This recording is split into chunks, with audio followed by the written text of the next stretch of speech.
Chat, I am going to need to obliterate this cat boy.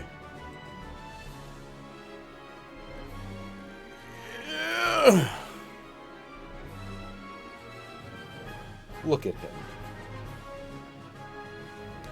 Claiming my domain. Believing that he is worthy to sit in the throne. Little fucking guy. Little Lily B baby. Little tiny fucking dust mite ass looking ass little key cat. Gotta put an earbud in because I can't hear anything. I have defeated the migraine. Knock on wood. And boy am I sleepy. But hopefully, friends, we can fix that. Have I shown you guys the front of my mug? I painted it myself. I made this mug. I just think it's kind of neat.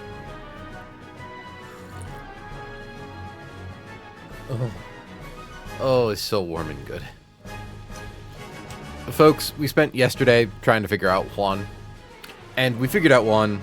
And then we realized we hadn't figured out... We hadn't figured out Juan.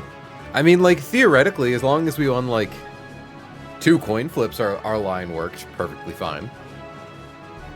But yeah, no. So we had to rework it. And I feel like an oracle, laying feverish in my bed, so nauseous I could puke my brains out, throbbing with pain. And it comes to me. Choice Scarf Toga Damaru. So let's take a look. Oh, I never opened up the calculator. There we go. So, we are in doubles, no weather. For this team, we need, in slot 1, Sneasler, in slot 2, Altaria, Mega Altaria. We really only need to worry about having Mega Altaria, which is the important part. But just confirming, standard Altaria does not show a kill to any of Sneasler's moves. Confirming that regular Altaria at level 87 does still show a kill to Blizzard to regular Glalie. It does. This is good. Okay. So we have Sneasler, we have Altaria, we need Toga Damaru, we need Latios, we need Dragapult, and we need Urshifu. So, the way this fight starts, we open up against Focus Sash, Poison Touch, Sneasler, and it's either Inner Focus or Moody, Glalie. Thankfully, it doesn't matter, because it's going to Mega Evolve immediately. We aren't trying to flinch it or intimidate it, so don't need to worry about that. Point is, Glalie will see a kill on standard Altaria before it Mega Evolves, forcing it to click Blizzard over Protect. Sneasler with, we don't want Choice Band, we want Life Orb. I should also get that fixed. We want Life Orb on Sneasler, we obviously want Altaria Knight on Altaria. I don't think we need anything on Maisie. We want Choice Specs on Latios. And we want, yeah, the Expert Belt on Dragapult. And then just Thunder Punch on Urshifu. With, like, Magnet.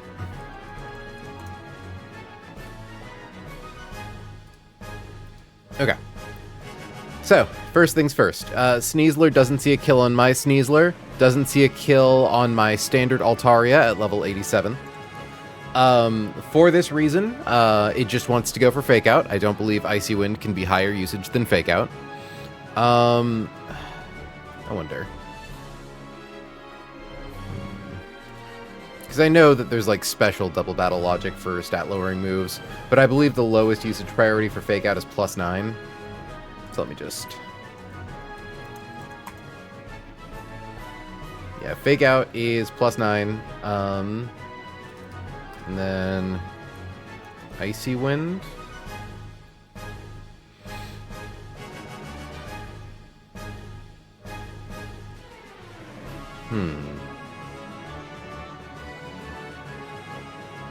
Could it go for Icy Wind turn 1? Oh no, follows highest damaging move. So as long as it's not highest damaging move, it can't be... Because I'm like, hold on, because, you know, theoretically, if it gets highest damaging move, +6 to +8, and then +1 because it's Icy Wind or Electro Weapon to double battle. No, that's not how that works. It would either be Fake Out for +9 or Poison Jab for +8 or 6 or 8. So Sneasler is going to click Fake Out, and it's always going to go into Altaria, reason being that our Sneasler has Inner Focus. Altaria, we have calced to confirm critical hit, max roll, Fake Out, plus poison damage. So let me just get that calced real quickly.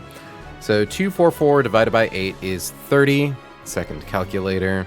So 244, 44, minus critical hit, max roll, Fake Out is 63. That's 344 again.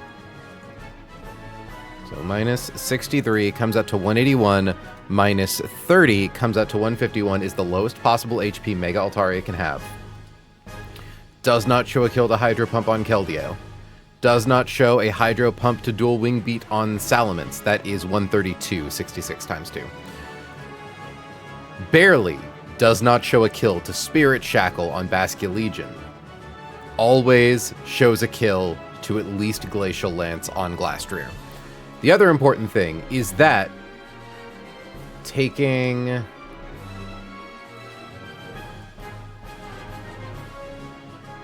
Hold on. I was looking at the wrong number, that's why. I'm like, hold on, no, don't tell me I calced this using regular Altaria and then Mega Altaria. No, I'm not that stupid. Fake Out does 35 damage, so assuming Fake Out into no poison. So 244 minus 35 comes out to 209. Minimum poison jab roll is 210.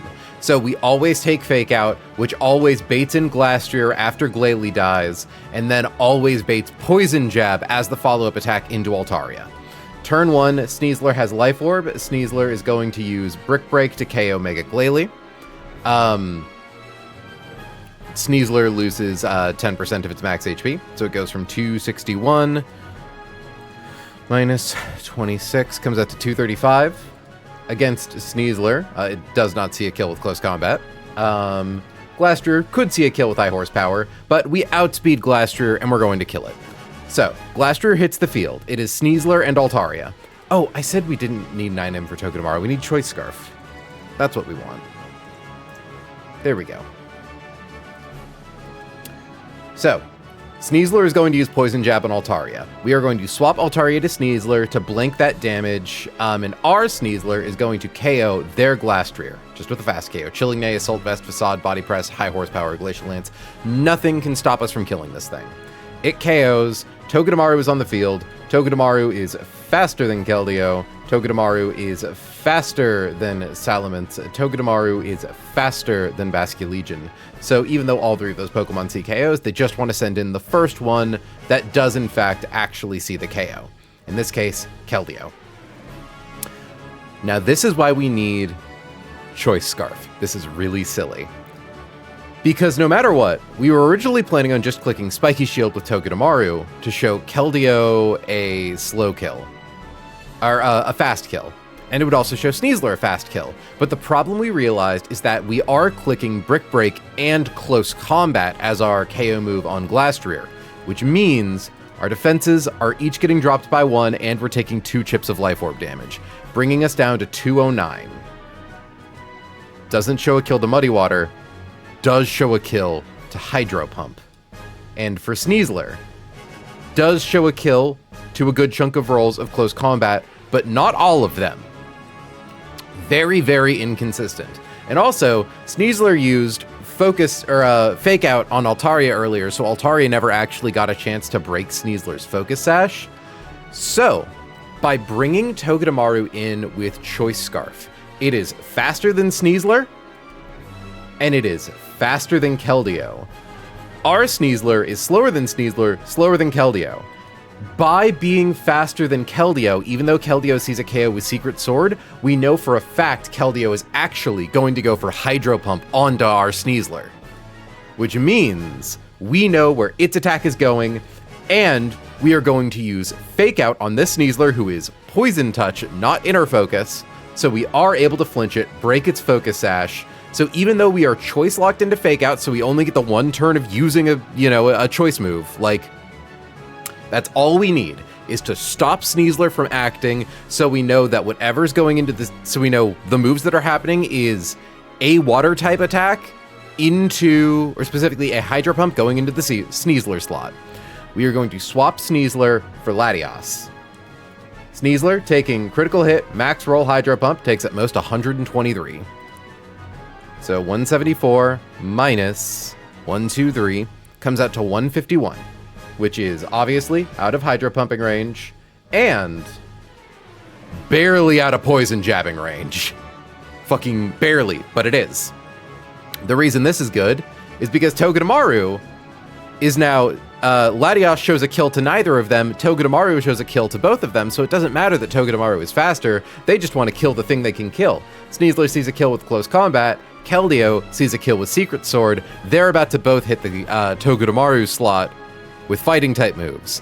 So, our Latios, even though it's very slow, is going to get a slow kill on Sneasler with Psychic, knocking it out, and we are going to swap Togi to Dragapult, who obviously is immune to Secret Sword and is immune to Close Combat. Enters the field, takes no damage. Now, the first slot is currently looking at the Latios slot, because that's what Sneasler swapped into. So, first thing they see, Salamence outspeeds our Latios and kills with Dragon Rush. So, Salamence is going to want to come in next. So it is now Keldeo on the field, Salamence on the field. Dragapult is currently at full HP. None of Keldeo's moves are capable of killing Dragapult. It's never going to click Muddy Water because Hydro Pump is the highest damaging move. Dragapult is the fastest thing on the field and is able to one-hit KO Salamence with Expert Belt boosted Draco Meteor. So, Salamence hits the field looking at Latios, Dragapult hits the field. Dragapult fast KOs Salamence. Keldeo is either going to hit Latios again with another Hydro Pump, hit Dragapult with a Hydro Pump, or go for coaching on Salamence, which is free. Because it boosts its attack and its physical defense, we're killing it with a special move.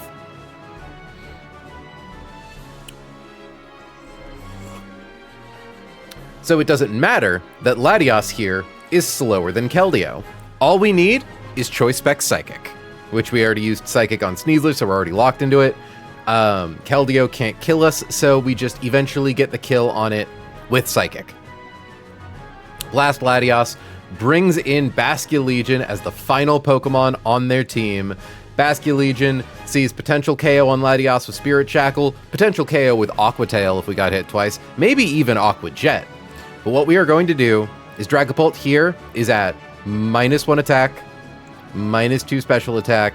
We're going to click Phantom Force because Basculegion could also absolutely attack into Dragapult. We're both faster than us. We're both faster than it, and it sees kills on both of us. So, use Phantom Force, turn invisible. So if it attacks into Dragapult, the most it can do is hit with Aqua Jet, which doesn't KO combined with fucking Keldeo Hydro Pump crit, right? Like 49%. 41%, we're fine with that. Or it attacks into Latios, who is swapping to Urshifu. So Dragapult vanishes, we swap to Urshifu, and now both of us are faster than it. It's going to probably, I don't even know if it gets forced into using Aqua Jet actually, because neither of us threaten a one-hit KO necessarily. So yeah, I think it's just going to go for like a regular move into Urshifu, like Spirit Shackle, but Urshifu is going to do like 50% to it with Thunder Punch. Dragapult is going to do 60% with Phantom Force.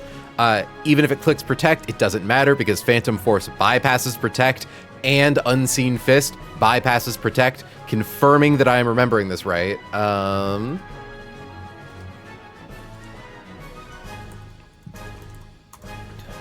If this move is successful, it breaks through the target's Baneful Bunker, Detect, King Shield, Protect, or Spiky Shield for the turn, allowing other Pokemon to attack the target normally. If the target side is protected by Crafty Shield, Map Block, Quick Guard, whatever, that protection is also broken for the turn, and other Pokemon may be the attack, may attack the target side normally. This attack changes on the first turn, and yada yada. It doesn't matter. We bypass protect. That's the important thing. We bypass protect and break protect. So we 2-hit KO. 0 investment. 0. I'm jerking off the air. 0 investment, 0 deaths. All it took was a fast little rat. So, I just have to make some adjustments to my line here. So teach Sneasler Brick Break, teach Dragapult. We actually don't need to teach Dragapult Psychic Fang anymore. Because we aren't using that. Teach Urshifu Thunder Punch. Also confirming Urshifu against Basculegion here.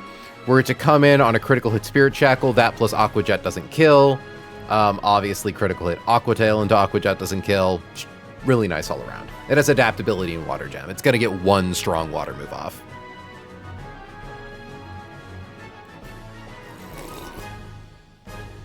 Okay. So the main thing is equip Sneasler with Life Orb, equip Alta with Altarianite, equip Toge with, we now know it is Choice Scarf, equip Laddie with Choice Specs, equip Drag with Expert Belt, equip Urshi with, I wrote Citrus Berry, we'll do Magnet.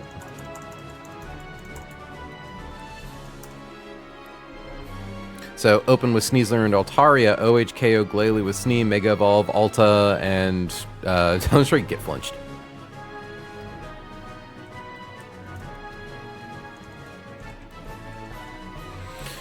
Okay, swap to Sneasler and Glass. OHKO Glastrier with Combat. Swap Alta to Toge. Swap to Snee and Held. Swap Snee to Laddie. Use F out on Snee. KO Laddie with Psychic. Swap Toge to Holt.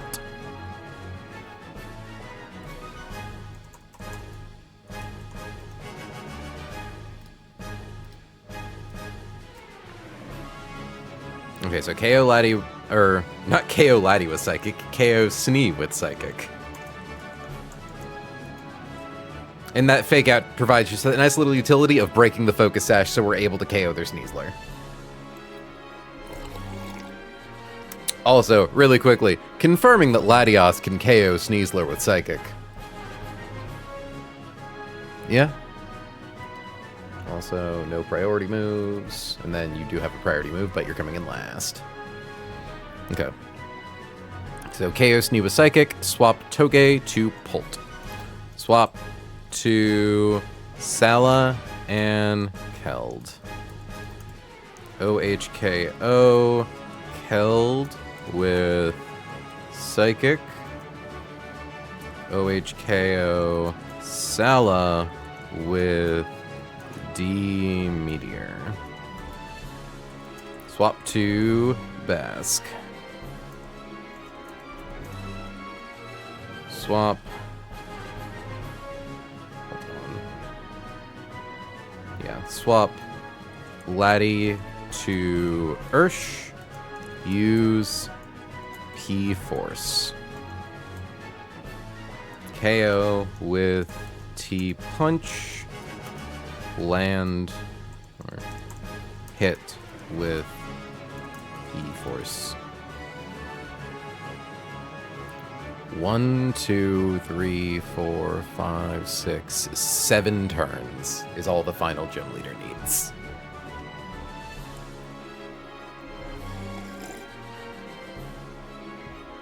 Fucking surgical. And just confirming, we never have to worry about Keldo or Keldeo using coaching into Sneasler, because it'll always see the KO into my Sneasler. Spit F -1, yeah. We already accounted for Poison Touch, the only time Sneasler actually gets to do damage. We accounted for Glalie, Mega, or otherwise. Justified doesn't do anything, and we're never trying to status Keldeo, so Lumberry doesn't matter. We're never hitting it with an Ice-type move. We don't care about Intimidate because we're hitting Keldeo with a special move, and we're killing Salamence with a special move. And we have accounted for the attack drop into Basculegion.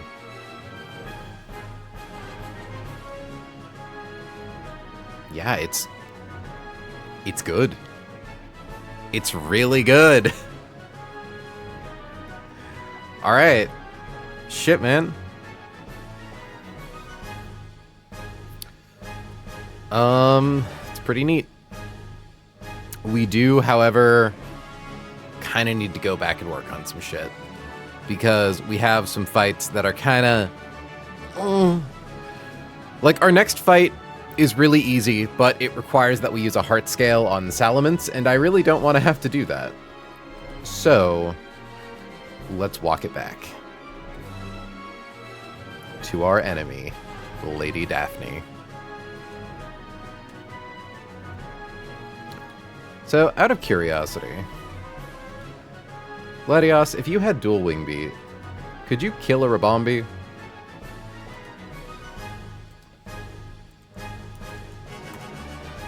No. Okay. Oh, fair. You're not exactly a hard physical hitter now, are you? I mean, that's still an attack stat of 197. That's not too bad.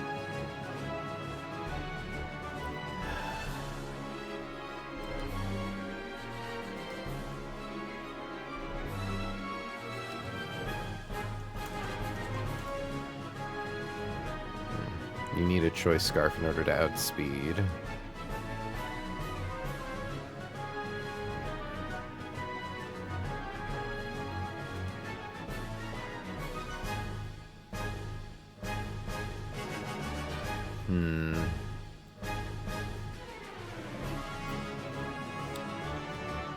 Okay. So I know that we had considered the one world of Aerodactyl with dual wing beat, level 90, was it? 91 exactly, with Choice Scarf. Oh shit, it's Fia. Truth Nuke's Bug Catcher or whatever trainer. It's okay. Hi Fia, welcome to Stream, hun. I'm cold. A little chilly. Swim. Swim indeed. Swim away, little fishy.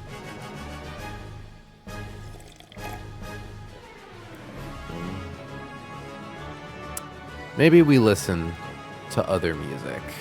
You know. Ooh, hold on. Wally's theme, what do you sound like? Kind of a vibe.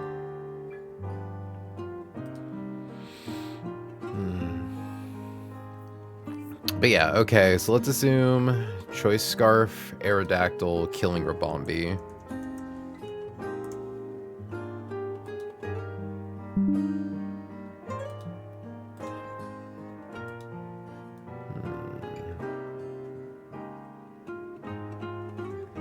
So, Choice Scarf, dual wing beat.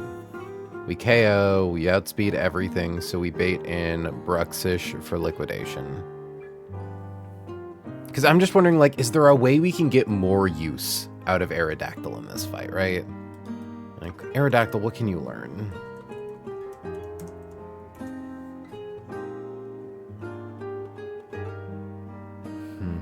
Bunch of neat elemental fangs. Getting Rock Tomb makes sense, but you also have Tailwind, which is arguably better Rock Tomb.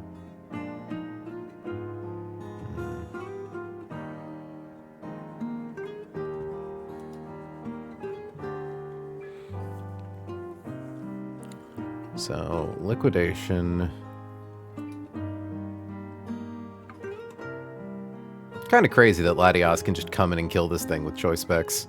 Probably do it with Life Orb too.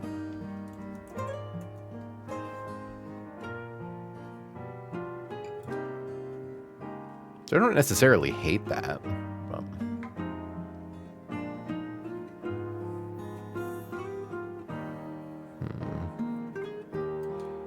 But also, Latios probably just baits in Polt for random move, and that's not good. So yeah, so the main thing I was wondering is, now that we can look at this fight with the assumption that our Latios has 33 speed, because before our Latios was slower than Roserade. But we now get to exist in a world where it can be faster. Also, like, is there anyone in my box who's fast enough to learn dual wing beat and kill Rabombi with a choice scarf?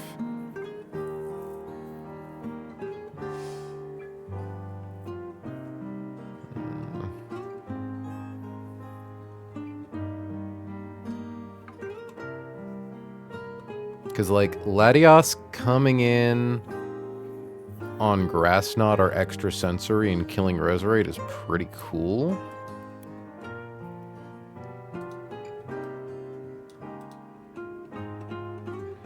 King's Rock fling into Bruxish is able to kill it.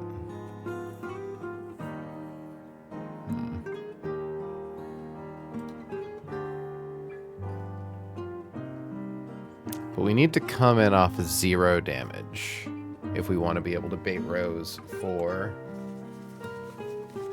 specifically Grass Knot. Because Sludge Bomb into Latios is a bit too much. Are we using Greninja in any other fights, by the way? Because I think we need to level it up here.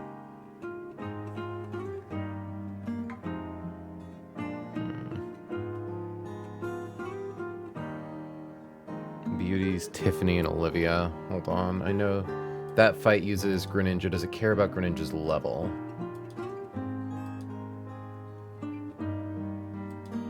Like 251.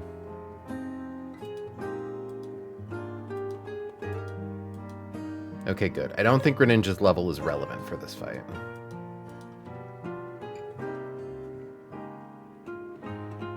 Open with Urshifu and Beware.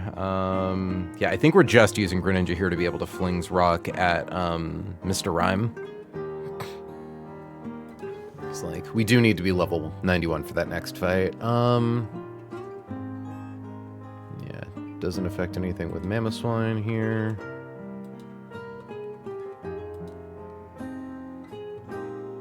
Yeah, we aren't showing kills to anything we weren't showing kills to before. Ooh, hold on. No, because we're taking 2 ticks of hail, so I think we're fine. 260 divided by 16 is 16. 260 minus 16 twice. 228, well within Aura Sphere range. Also, damn, Wally, your chill theme is really fucking short. Hell yeah, let's listen to Battle Giratina. Banger.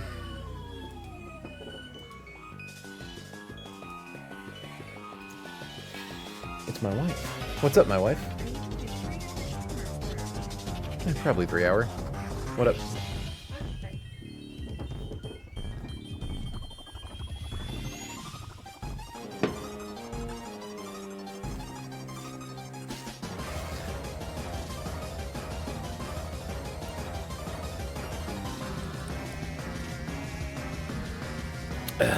Okay.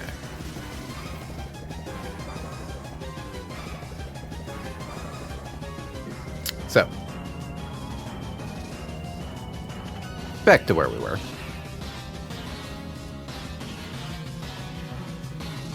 Like, who is the best at getting Greninja in for free? It's Urshifu, right?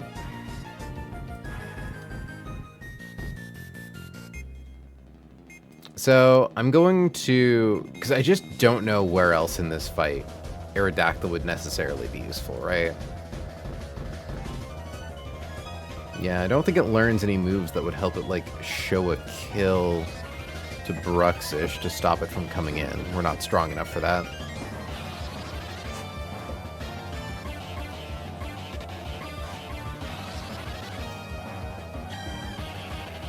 Which is annoying, because if I could get Primarina in on Hyper Voice, that'd be awesome. Could that be an option? Is to... Get you in on extra sensory? No, because then you might show a kill to psychic, and that would be bad.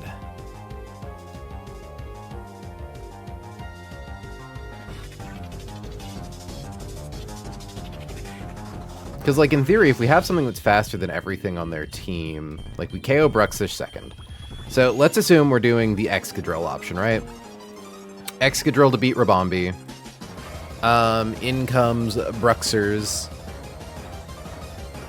who wants to do big damage with Liquidation, because we'll be at +2 speed. So we're faster than everything. Because we can't outspeed at +1, right? Yeah, that's the gimmick.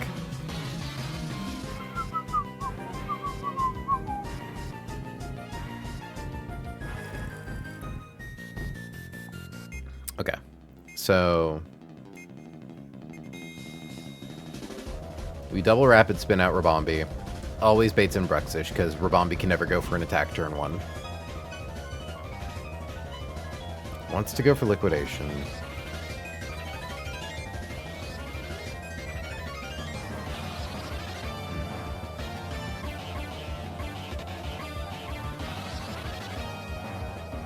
Because I think what we established is we could use Greninja to get Dragapult in.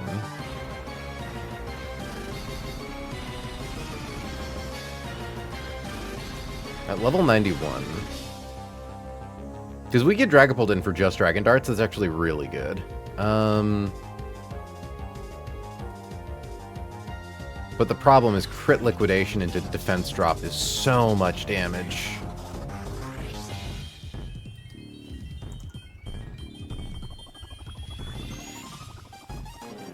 And notably, defense drop makes it so that we show kill to kind of random move.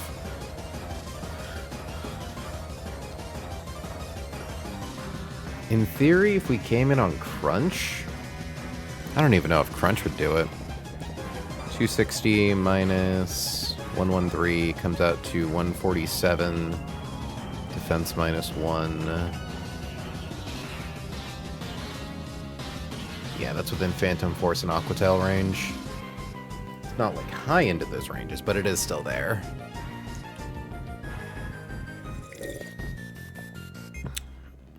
And notably, I actually don't think... Yeah, I think regular Crunch 24%, or 491. 24.6%. Yeah, it'll bait in Dragapult, but it's not even guaranteed to be Dragon Darts. It could be Infestation.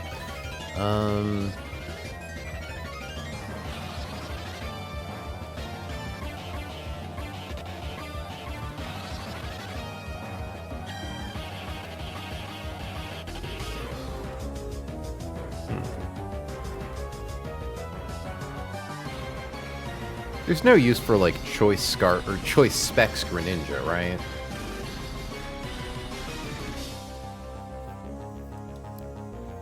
I don't think there's anything we could get in here that would be worth anything beyond killing Bruxish.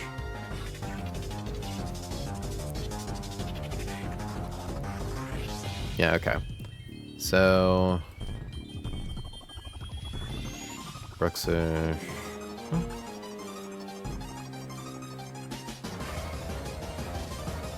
That could be interesting, actually. If we give... No, but we can't KO Bruxish that easy now, can we? I mean... Toge, do you bait Psychic Fangs? No, you died of Liquidation. So I'm trying to think, like, do we have someone we could kill Bruxish with who's holding a Choice Scarf to bait in Primarina?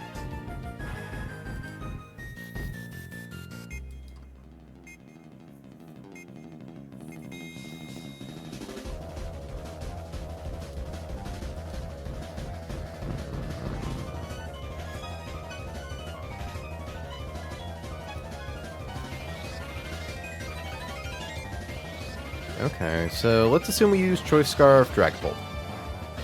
We come in on Liquidation, we take 30%, 34%, take 60, No, we're probably baiting in Samurott, but it could be Primarina is the thing. So, not you.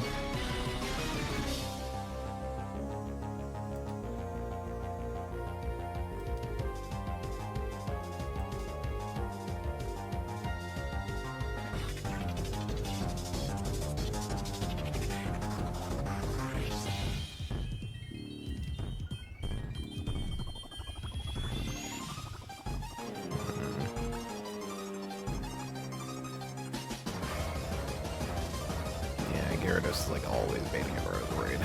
Damn. This fight is... Oh, I've had this set in the rain the whole time. So that maybe changes some things.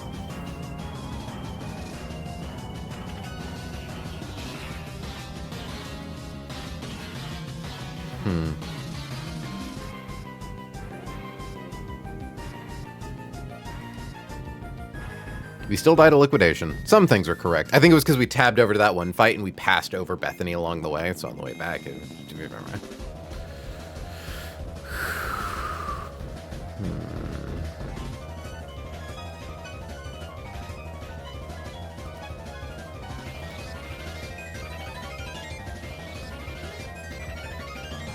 It's with choice specs that you killed it. So we should probably get rid of that. Don't want to give me no false impressions. We do outspeed Dragapult at +1.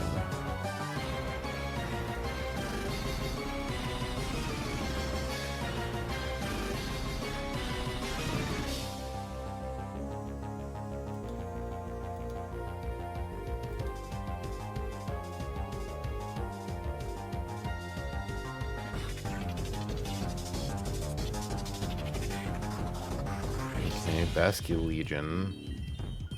But I think at +1 it's just slower than Dragapult, and that's kind of it. Yeah.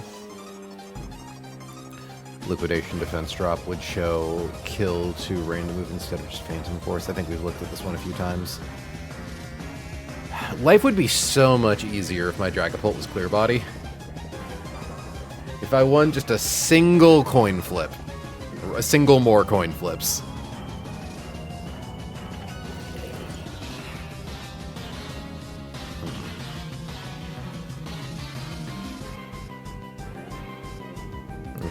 Urshifu does have the benefit of always baiting liquidation on Bruxish. It just needs to be able to provide value later in the fight.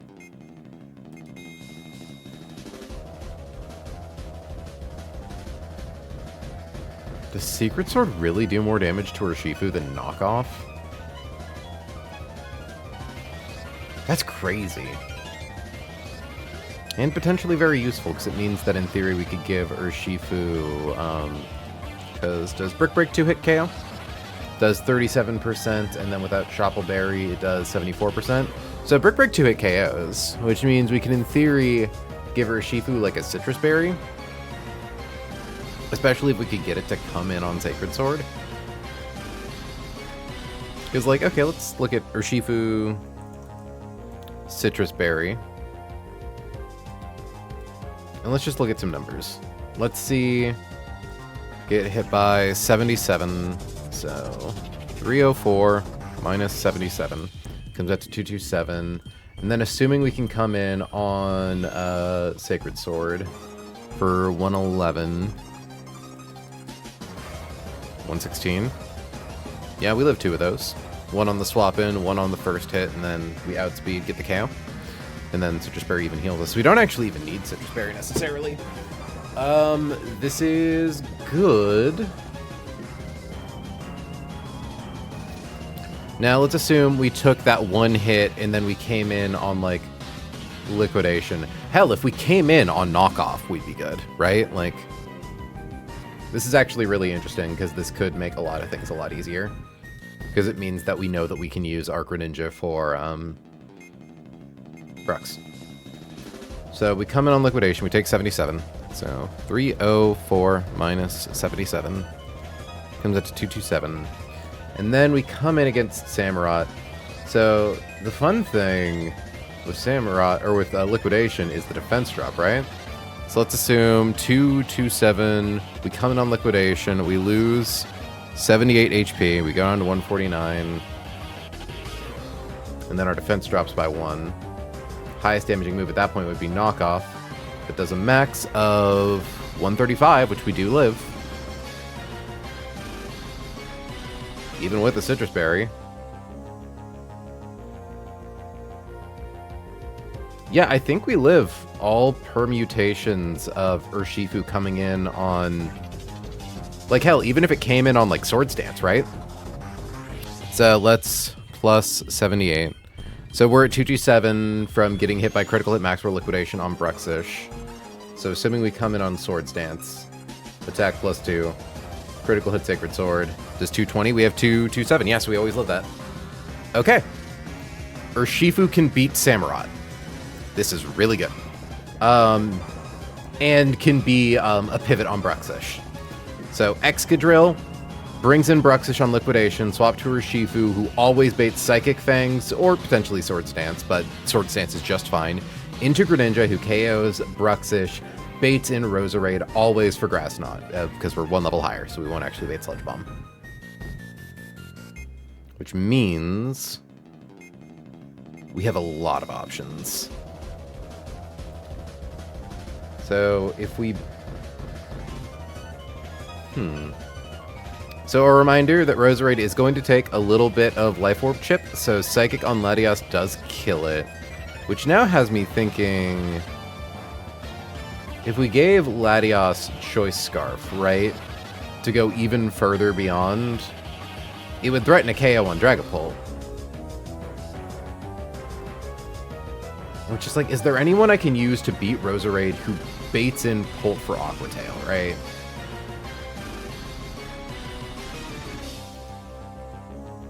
Arcanine. Grass Knot does so much damage.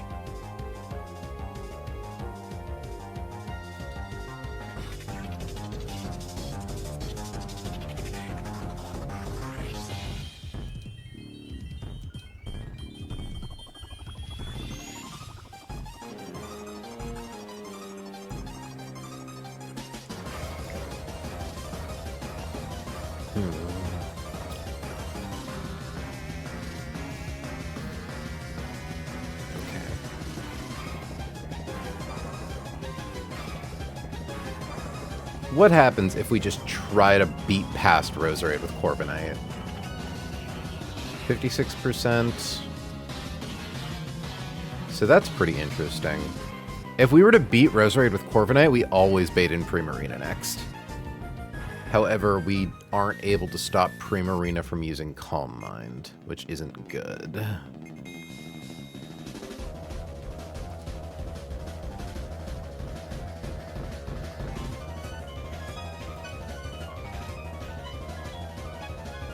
This thing does so much damage with Hyper Voice. Oh shit, hey Noon, welcome to stream. I'm gonna put on something slightly less heart palpitation inducing.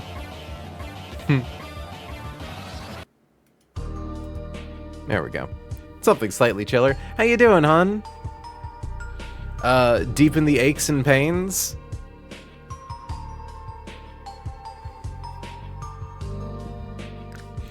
We just calced a very, very difficult fight. That we aren't even going to do for probably another couple of days. We have, in theory, every fight figured out for this current chunk of the game. From essentially fight 28 to like 20... It's not 28 to 20. I think it's 28 to 21. But there are some older fights that need a little bit of reworking.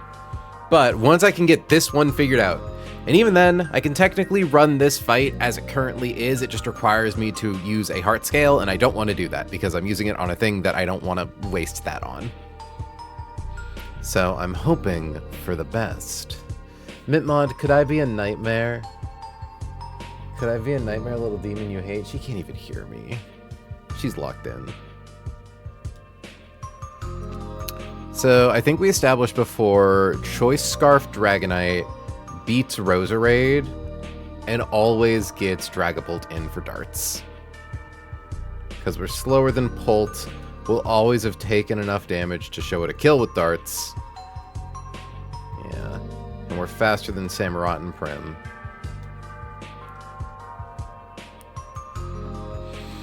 So, okay, let's assume we do that. Dragapult comes in, it wants to click Dragon Darts. I know we can beat it with Primarina. Is the thing that kills me.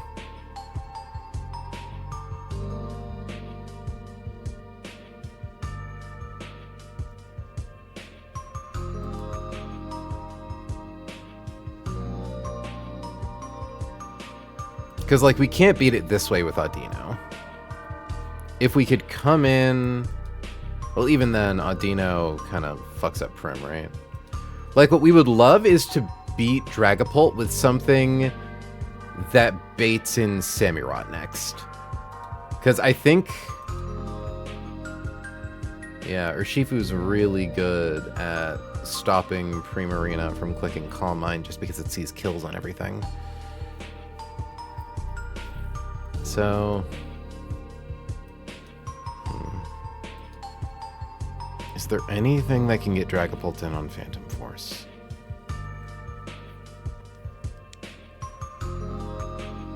What did I consider for this fight in the version where it just kind of worked? That's Bethany. Salamence, Dual Wing Beat. Good luck calculations. Thanks, Gossip Greg.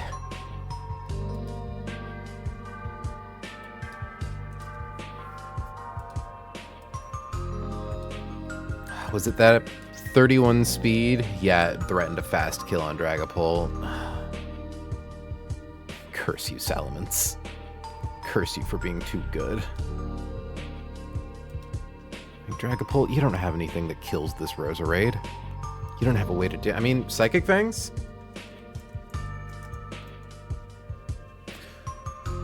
Psychic Fangs? That's what's Expert Belt, though. That doesn't even one-hit KO. Well, I mean... Yeah, it still doesn't one-hit KO. But, we're currently not using a choice item, so we could give it, like, Choice Band. Or even Life Orb.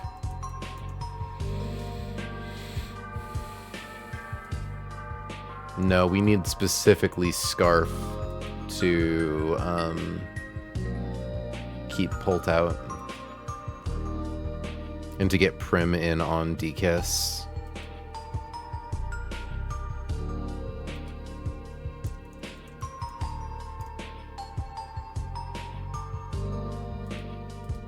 Because, yeah, we always KO Dragapult with Choice Scarf Draco Meteor. We would come in on Grass Knot. We wouldn't kill with Psychic Fangs. I mean, if we were, like, naughty.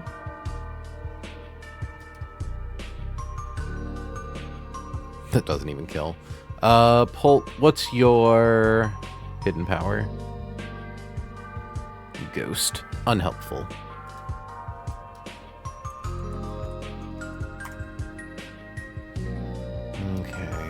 Flamethrower is just weaker Psychic Fangs in this scenario. Surf Will-O-Wisp. We can teach Fire Blast. It won't hit, but we can teach it. Absolutely insane, by the way, that Dragapult can't learn Aerial Ace. The literal, like, Stealth Bomber plane can't learn Aerial Ace. But Ursaluna, the giant fuck-off bear, can.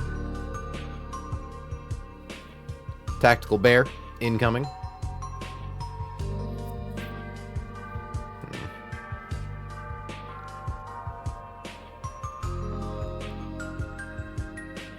I mean, in theory, I could, like, swap to Excadrill on Grass Knot. It'd die, but... Because, like, in theory... I can chip Roserade with its own Life Orb recoil, but I don't think that does enough.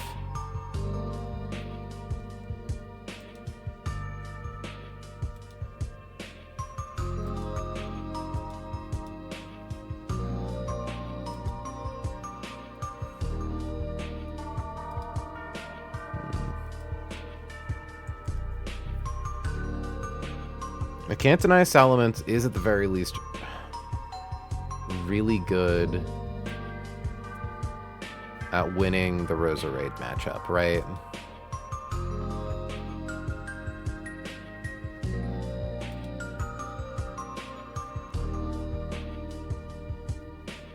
Hey Hannah, welcome to stream. Is Jax's E4 already done? Or are you just bopping in? We have gone back to Lady Daphne as I have run through the Huan line in the actual calculator, and everything looks good to go.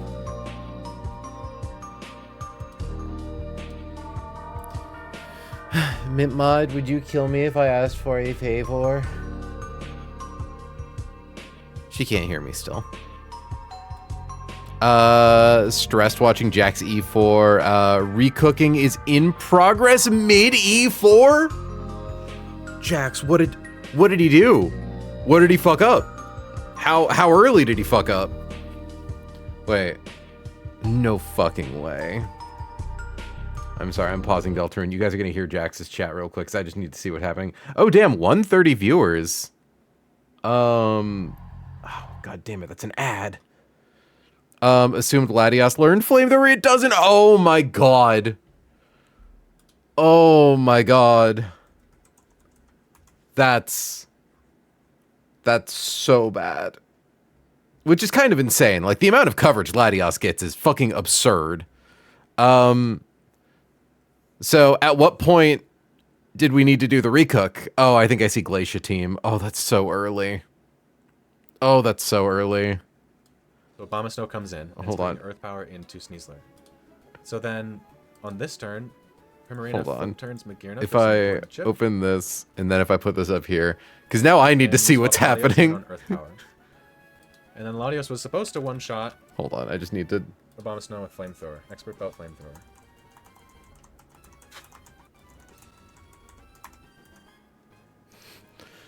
I think I got my sequencing. Oh my god. Primarina flip turn. Mystical Fire would have worked. True, yeah. Just scale that on, but right. Can't really do that now. As Trickum goes up. There's still one turn of Encore.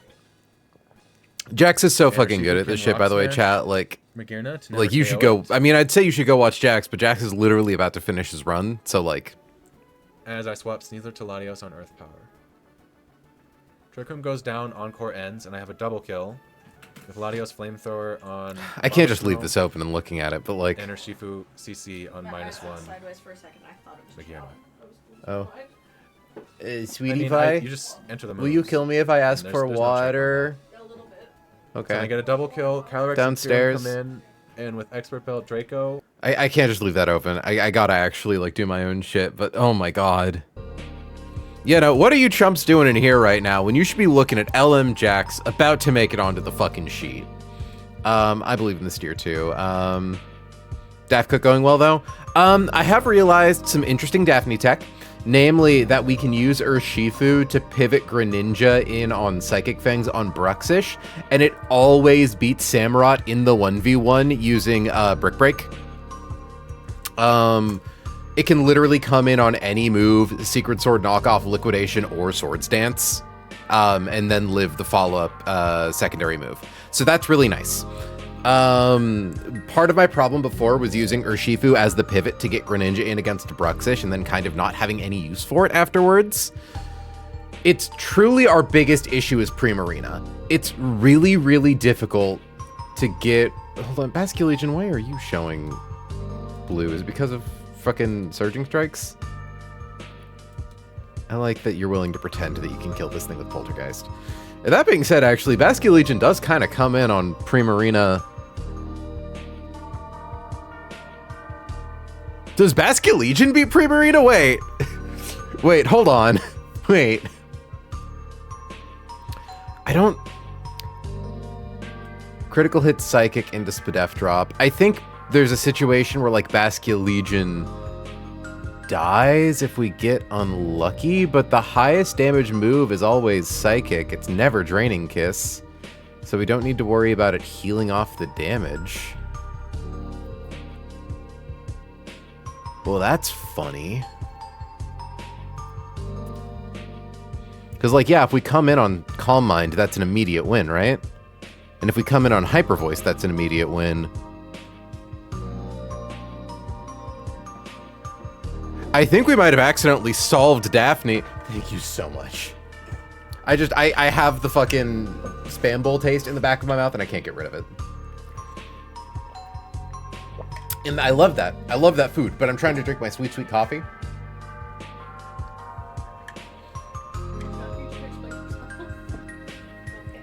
Love you. My wife's so good to me. Mystical Fire is such a cool move. Very, very cool move. Run and Bun's such a cool game. So this is actually really interesting. Because yeah, okay, so now we do the thing where we use Choice Scarf, Dragonite to beat Roserade, which always baits in Dragapult, always for Dragon Darts. We go to Primarina. Primarina always baits Dragapult in the 1v1, kills it with Moonblast. 29% max roll of Psychic. Liquidation, 25%. Yeah, they both had Speeda, so it's just always going to be Primarina in next. And in this scenario, we're okay if it clicks Calm Mind. Because then we bring in Basculegion.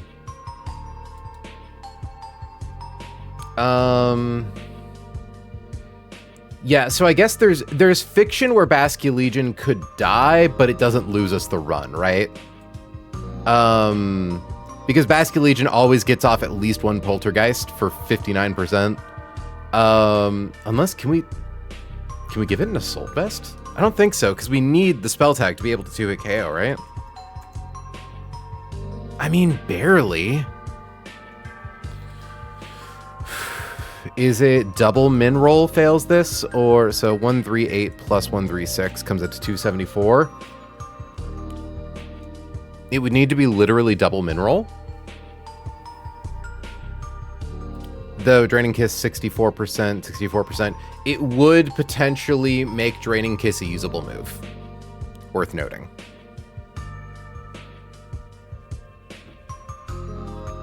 And Basculegion is a low defense, high HP Pokemon, so the heals yields off of Draining Kiss is a lot.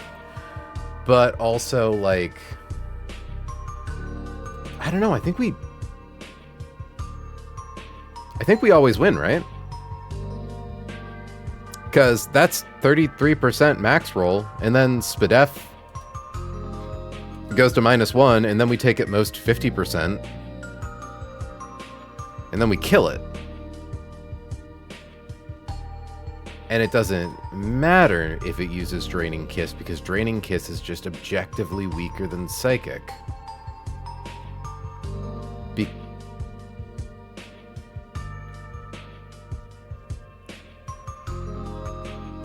Did I solve it?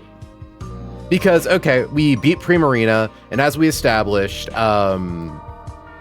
Urshifu beats Samurott in literally every version of the fight. If it comes in... So, Urshifu is assumed to always have... Oh, wait. Did I run those numbers with crit in mind? I might not have run those numbers with crit in mind. Okay. So, hold on. 304 minus 77 comes out to... No, 227. Yeah, I think we ran those numbers with crit in mind. Because we don't care if it drops our defense with Liquidation. So in this scenario, it's never Sacred Sword because it literally can't click it because it's fighting a ghost type. Because Basculegion, yeah, I don't think it's ever Sword Stance either. It's always Liquidation or Knockoff. So assuming we come in on critical hit, max roll Liquidation, 78%. We only need to do 2 Brick Breaks, so we need to survive the hit we swap in on and the hit when we throw out the first Brick Break. 304 minus 78 goes down to 226. Wait, no, hold on. We already established we're at 227. Minus 78 goes down to 149. Take the defense drop. Critical hit, max roll, knockoff after that point does 135. We're at 149 HP. We solved Daphne! Oh my god! Fucking... Finally confirming. Hold on, just making sure I'm using a Choice Scarf on Dragonite, and I'm using an Assault Vest on Basculegion, but then it's literally anything on Excadrill, King's Rock on Greninja, like a Citrus Berry on Urshifu. It doesn't even need to be a Citrus Berry. It might actually be better with no item. And then, yeah, like a Citrus Berry on Primarina. Oh, Bask versus Prim isn't riskless, but it's good enough. No, I think it is riskless. With Assault Vest specifically, I think it's riskless. Because we always live 2 hits. And we're faster than it. So, swap in, get hit 1. Oh, yeah, you're right. Yeah, you're right. I think I miscalculated. It's very, very low risk, though. And if it fails, let me confirm, do we need Basculegion for any other fight? Because I think what we could do, honestly, if things go bad with Basculegion, we could sack, like, Dragonite if we need Basculegion for something else. Or sack, like, Greninja. Well, actually, the nice thing to know, right, is that Basculegion always baits Psychic, which is a free swap to Excadrill to kill with high horsepower. Like, virtually free.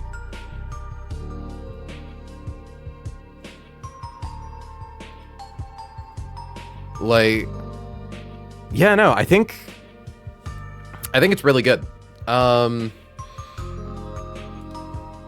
Because I don't think it's capable of clicking. Yeah. Hell, actually, it might be riskless if we do Poltergeist swap to Excadrill, unless our HP is low enough to, like, bait Hyper Voice, which is, I think, maybe possible. Okay, so let me see.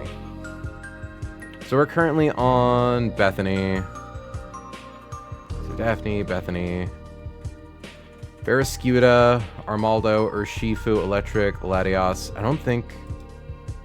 Yeah, and then Flygon is our other one. Okay, good. The main thing I was worried about is, are we using Basculegion for Bethany? And I don't think we are. Last Chrissy. Using Laddie, Prim, Turt, Gren, Rose. Confirming that we are fine with Greninja being level 89 for that fight. Hold on, just need to confirm that really quick. Last Chrissy with no weather. Who's Greninja beating here? Slowbro? Yeah, definitely not.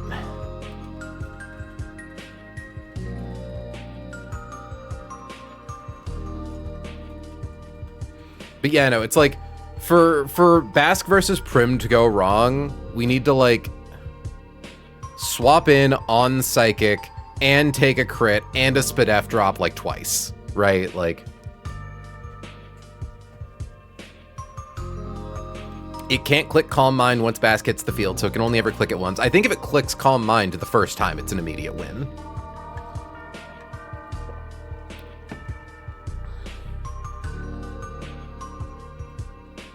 Yeah, okay, so not using you for Chrissy. Electros, Pult, Dragonite, Sneasler, Urshifu, Arcanine. Yeah, so we do need to recook the back-to-back, but oh my god, we actually found a way through Bethany. Daphne. I'm so happy, chat. I'm so happy we found a Daphne line.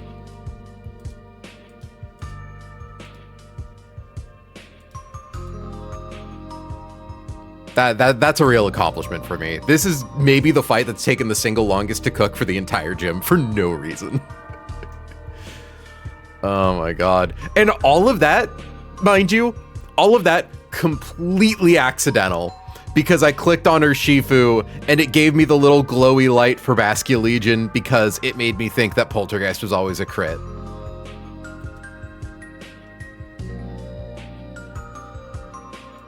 Like, incredibly funny. Literally like a blue light being lit up in the distance for me.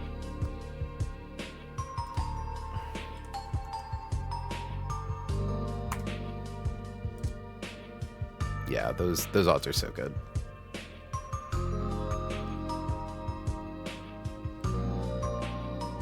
And yeah, it's like if we take Psychic into Draining Kiss, we might have to sack Bascule Legion, which would be really unfortunate. But like, Excadrill can finish the job. It doesn't lose us the run. Better than spending shit, you know? And then confirming, Bethany doesn't use anything, yeah.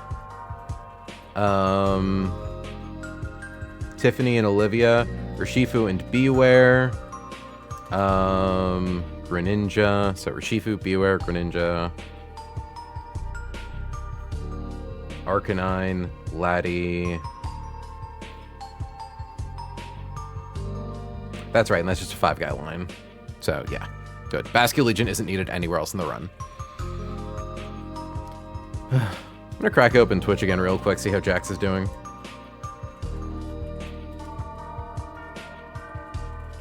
Why do you have to give me ads, Go Army? Oh, he's still in the calculator. That poor son of a gun. Oh, that poor son of a gun.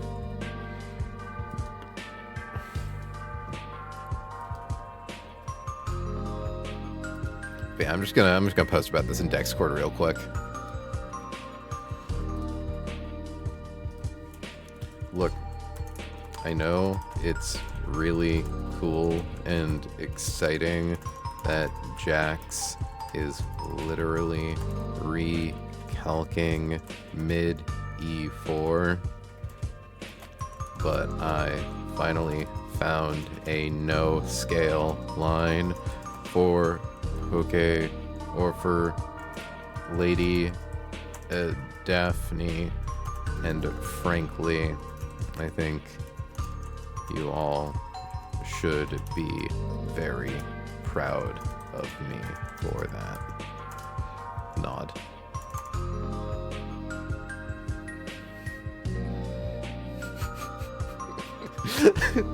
No, Sketchy, don't acknowledge that that's heat. No.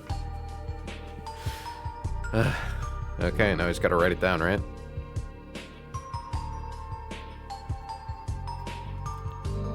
Lady Daphne is the web noob, right? Yep. Fight that's taken me the longest to cook all gym for no fucking reason.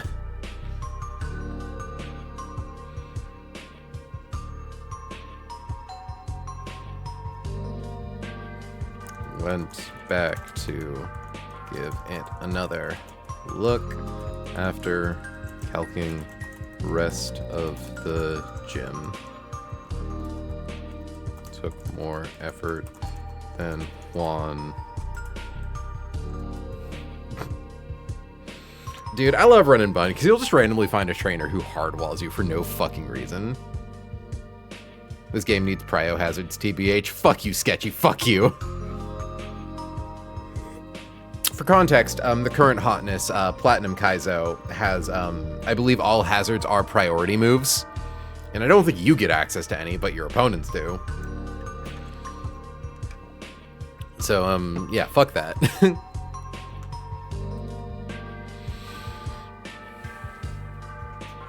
So, let me just confirm the Urshifu matchup into Primarina, or the Bascule Legion matchup into Primarina, assuming Calm Mind, right? So, we swap in on Calm. It gets special attack +1. It gets special defense +1.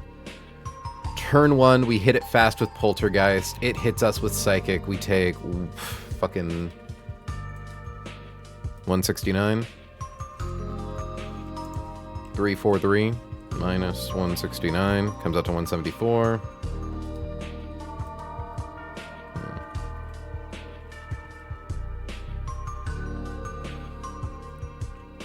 It's very funny. It's the texture of the game that you surely have the tools to beat everything at this point, but your specific box will make some things way more annoying. Yeah, it's like I was talking to like someone's like, oh yeah, no, I figured out a line for Lady Daphne in like 5 minutes. Super fucking easy fight. And it's like, this would be a super fucking easy fight if our Salamence was like better speed. If our Salamence wasn't minus speed, this fight would have taken me 5 minutes to calc.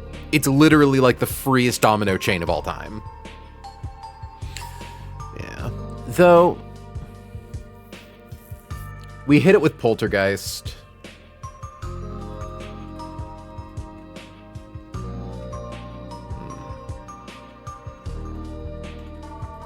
So let me look at this without Assault Vest, actually. Maybe not.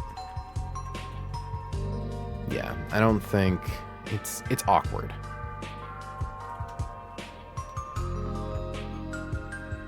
So we come in on Calm Mind.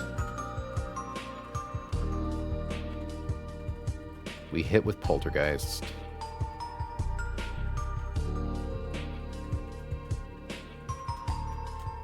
Or we come in on Psychic twice.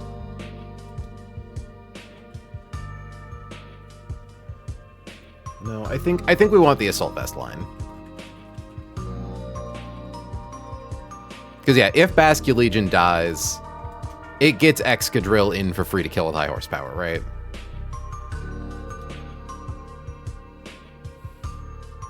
And odds of being put in the fucking dishwasher are really, really low.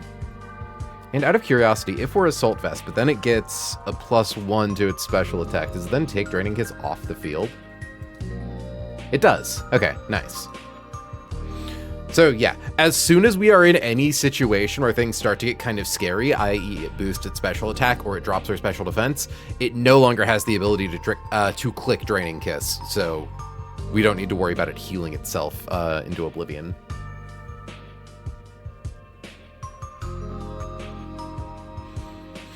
So, okay, I guess let's write this one down. I guess let's walk through it really quick. Double check our math. So, as we established, turn 1, Ribombee has to go for Sticky Web. Minimum usage priority for Sticky Web is +9 first turn on the field, which is higher than the highest possible for any of these moves. So we click Rapid Spin on the first turn, we break Focus Sash, we up our speed, we clear Sticky Webs. On turn 2, it's either going to click Sticky Webs again, or it's going to click Moonblast. So we will assume critical hit, max roll, Moonblast. We don't care about its secondary effect, because dropping our special defense, or our special attack doesn't matter. Even if it was special defense, it wouldn't matter either. So we take 303 minus 108, brings us down to 195. We then get off our second Rapid Spin because we have to click it twice to make sure that it doesn't reset up webs. We are now faster than Ribombee. We KO with Iron Head. We are down to 109 HP minimum. Bruxish comes in. Its highest roll on Crunch is 145. Well, confirming, we're 343 speed, which means we're faster than Bruxish, we're faster than Primarina, we are faster than Samurott, we are faster than Dragapult, we are faster than Roserade. So it is simply the first thing that sees a slow kill on us, which is Brux. It has to go for Liquidation because we threaten a fast 2-hit KO with high horsepower. It can't click Swords Dance. And if we take any attack, it's going to see a kill with Liquidation. But it never sees Crunch or Psychic Fangs. We swap to Urshifu. Honestly, it'd be nice if it saw Crunch, but the important thing is it's not clicking Psychic Fangs. Urshifu takes at most 77 damage, dropping it down to 227. Oop, hold on, someone added me. Oh god. I had to drop what happened to Jax. Latios doesn't get Flamethrower. Yeah. People are talking about Jax's shit right now. Latios doesn't get Flamethrower. He didn't check if it learns Flamethrower and assumed it did. Didn't scale for Mystical Fire as well. Disaster. So can't kill Abomasnow right now. Flamethrower Latios would be King Von. Nice Caesar idiot. Suggest Earthquake Latios with Ground Gem, which he might end up doing, but he's exploring ideas since he needs to kill Magearna the same turn. Woof. Crazy. Anyways, we take that damage. Urshifu should always show kill to Psychic Fangs, but there's a chance it doesn't on Liquidation. So it's going to go for either Psychic Fangs to kill or Swords Dance to set up. Either is fine. We swap to Greninja, we take 0 damage. We throw Fling at Bruxish, we're actually level 91. Though I suppose we actually don't need to Fling Rock here. We could just use Black Glasses, I think. Yeah, we're barely strong enough to just need Black Glasses. So, we Black Glasses, Dark Pulse, 1-hit KO Bruxish, exact lethal.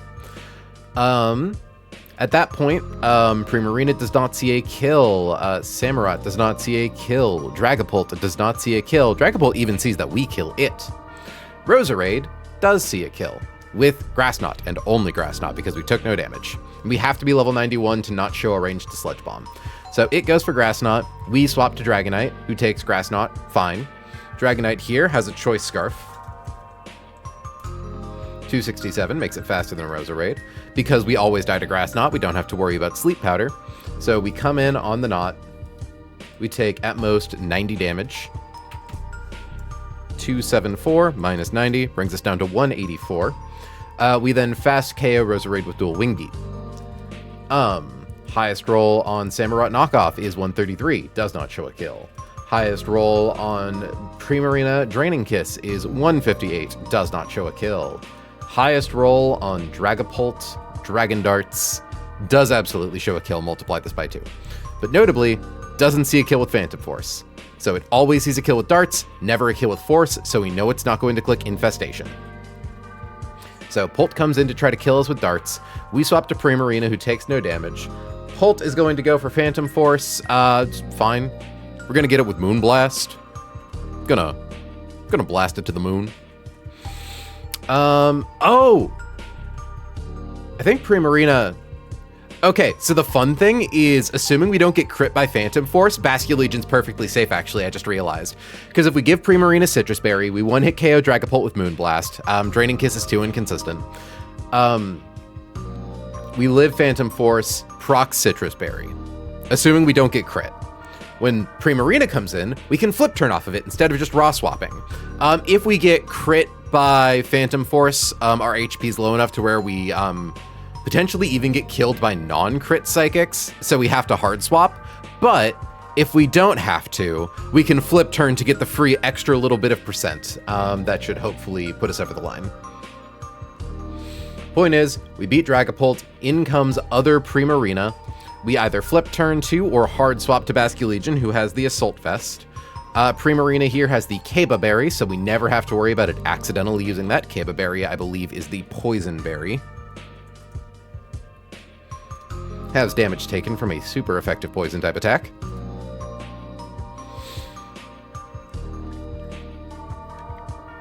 So Basculegion comes in. Should 2-hit KO with Poltergeist. Under most situations.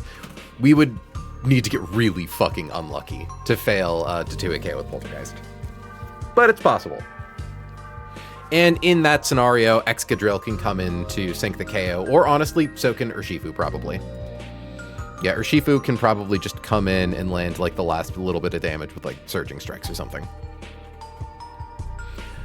Once that's done, in comes Samurott, who we established Urshifu can swap in on any move, assuming Excadrill's on the field, and actually it's going for Sacred Sword. Let's just also confirm we come in on critical hit Maxwell Sacred Sword, we have 227 HP. Minus 111, brings us down to 116. At which point highest damage move is Sacred Sword. So they're just going to use Sacred Sword again, do another 111, brings us down to 5. 5, more than 0. Okay, we write it down now.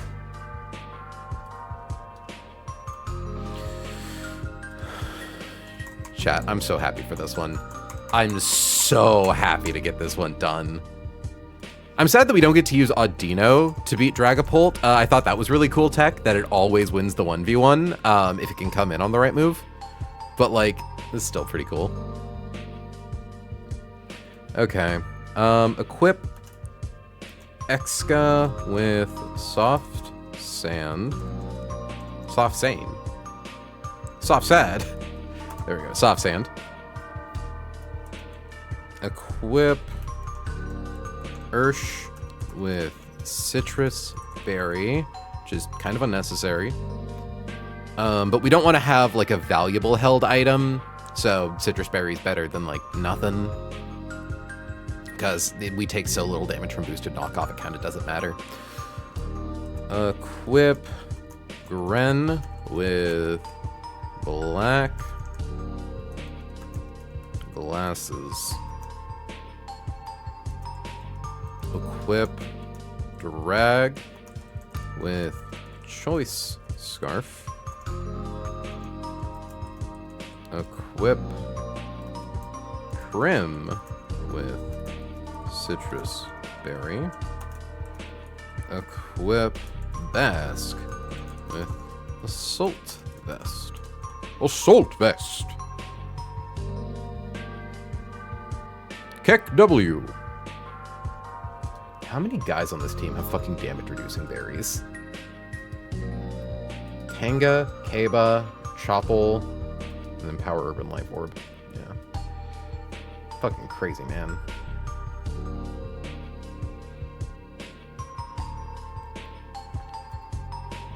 Let's just get rid of all of that. I gotta sneeze. Ah. Okay. Glancing back at Twitch. I just gotta keep checking in to see. Yep, he's still in it. Poor guy. It's a bummer, too. I was hoping to catch that Jax raid after he finished. How are we already almost at 2 hours?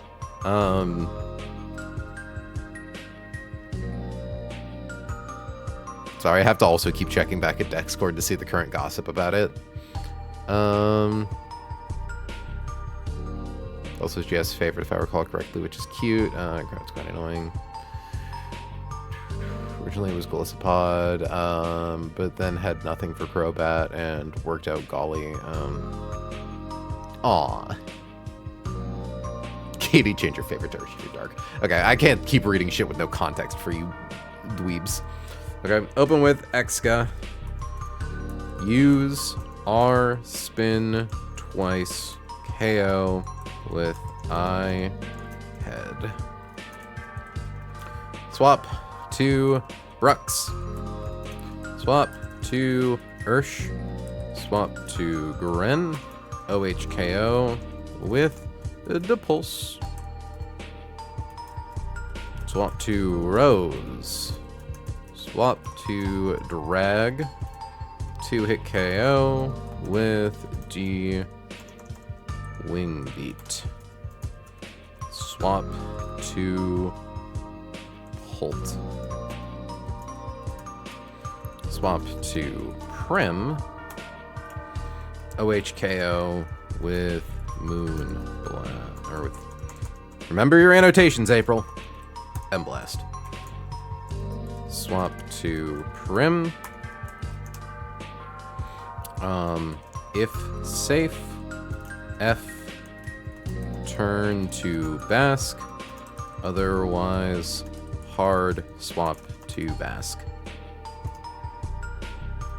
2-hit KO with Poltergeist.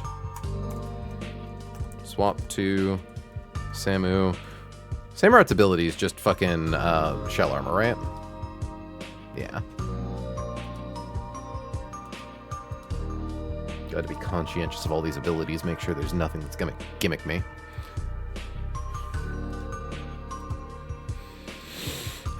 Bring in Greninja to kill the notorious dick-sucking bass. Also, deeply disappointed that I don't get to use my notorious dick-sucking bass to beat Juan. Okay, swap to Samu. Well, specifically, it's Samu H. Samu what?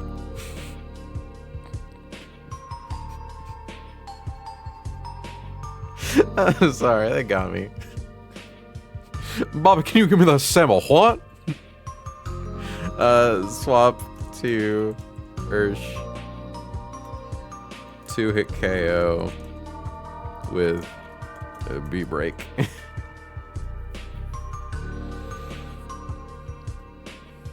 Epic. Okay.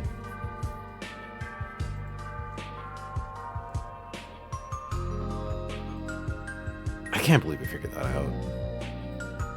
That fight kicked my ass so hard.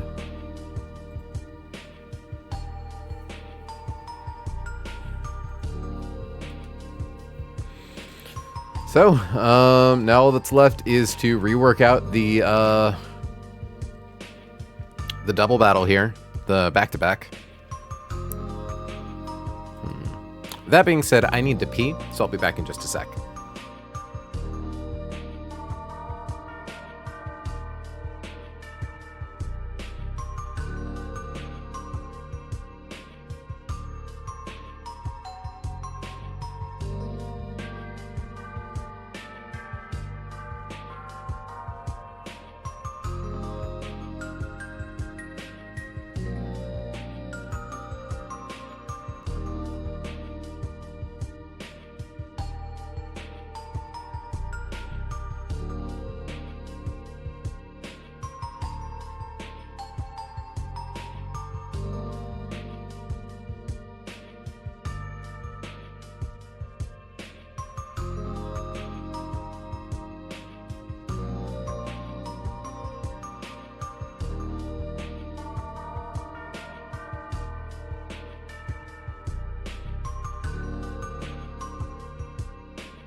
I return from the piss zone.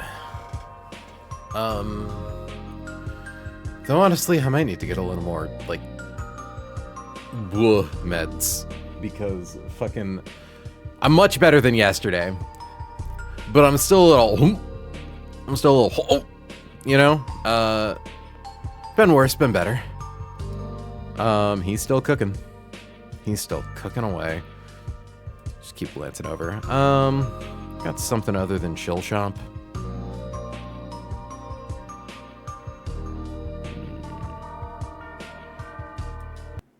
Do Dark Sanctuary Ambiance. It's a banger. I've been on a big Deltarune kick recently. Just getting a lot of theory videos in my YouTube inbox. And I can't help it. I like these video games quite a bit. I think their characters are charming and lovable. Okay.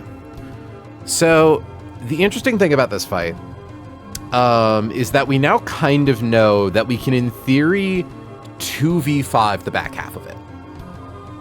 With the right setup.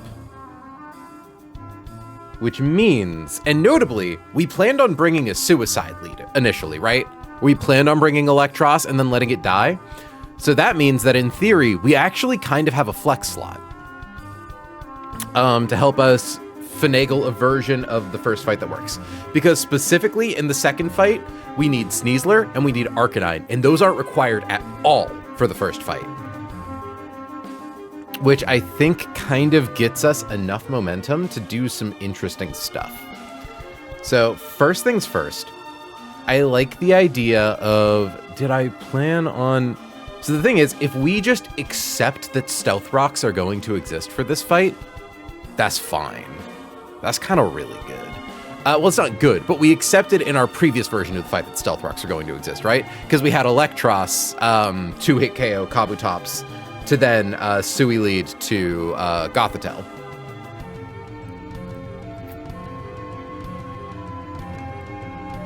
But what I'm thinking is all we need to do is, let me remind myself of fight 2. So we did want to start with Sneasler specifically. I think we wanted Expert Belt Sneasler. Black Belt. Right.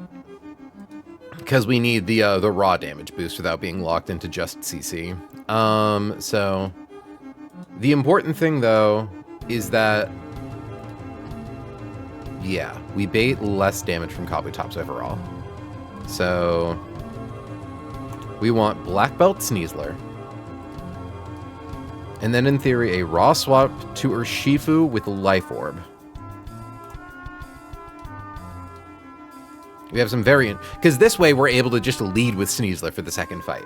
Initially, our plan to get to the lead we wanted for fight 2 was to have Sneasler be in slot 2 and then sack the Pokemon we have in slot 1.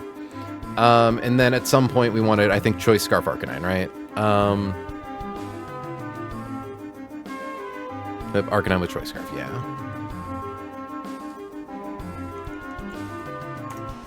Chiscarf. Chaband. So, turn 1, Sneasler versus Kabutops. Kabutops is very likely... Hold on, I wonder. Yeah, no, definitely not. Sneasler would just get immediately gimmicked. We would need a damage booster for Gothitelle. Though it is interesting to note that Sneasler could, as a lead, beat Kabutops and then bait and Wishcash second. But if Kabutops were to go for liquidation turn 1, we just lose. And that's like a 2.5% chance. So, what we're going to go for, I'm thinking, is we need at least some sort of damage boost to be able to KO Kabutops. That needs to be either Mystic Water or stronger. So Mystic Water, Life Orb, Choice Band. Now, I've decided on Life Orb because it lets us thread a very, very tight needle.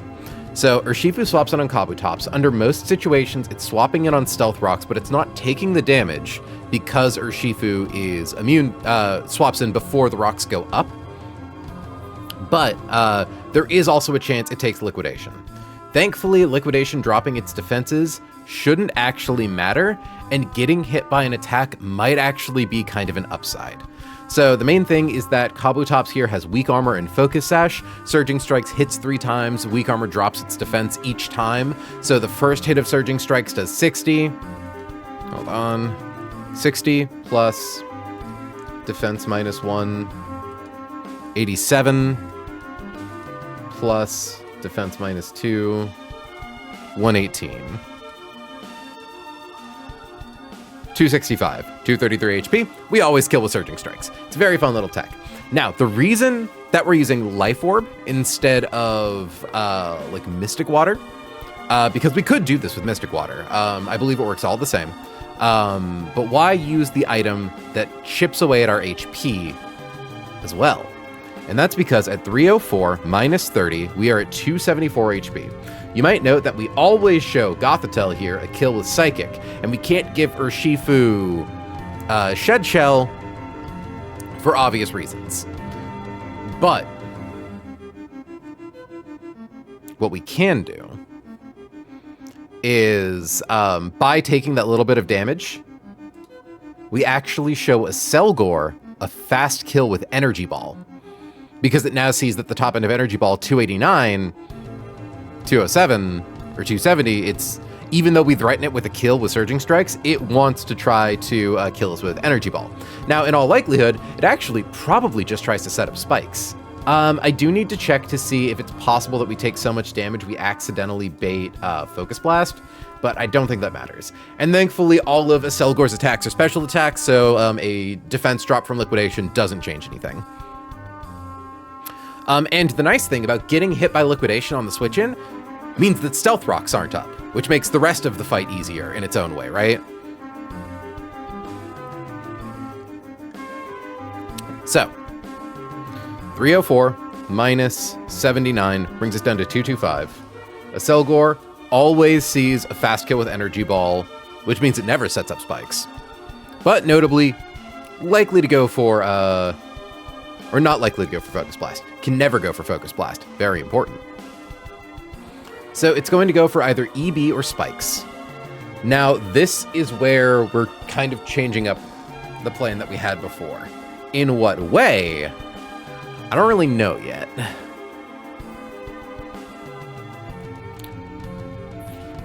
Because what I'm still thinking about is, like, if Dragapult can just get in against Gothitelle, all we need is the Expert Belt. We don't even need a Choice Band to kill with Phantom Force. However, that requires getting in on a Psychic. So now, the unfortunate thing, what makes this difficult, is crit Psychic plus Spikes plus Stealth Rocks. That'll kill a Dragapult. That'll kill a Dragapult real easy. So depending on the situation, we might need to sack or try to figure out a slow swap, which I'm just not sure how to do. But I think sacking into Gothitelle isn't necessarily the worst thing in the world. But let's figure out how to get there in the first place, right? So first things first, we have presumably Stealth Rocks on the field. A Selgor is likely to go for spikes, but has a very real chance to go for Energy Ball. How do we want to kill him?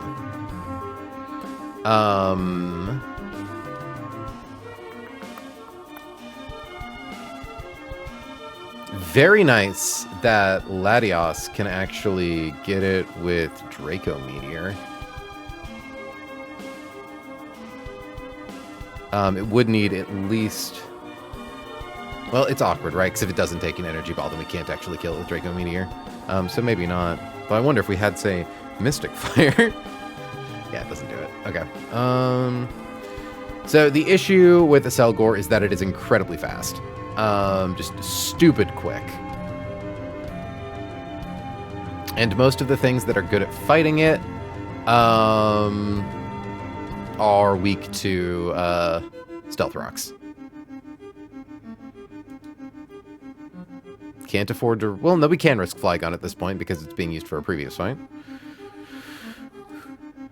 I can't deny that Salamence is pretty interesting instead of Dragonite?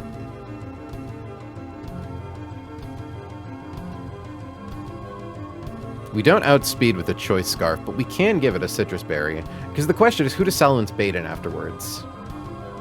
57%, 51%, 23%. So it's interesting, right? We also notably outdamage Gothitelle.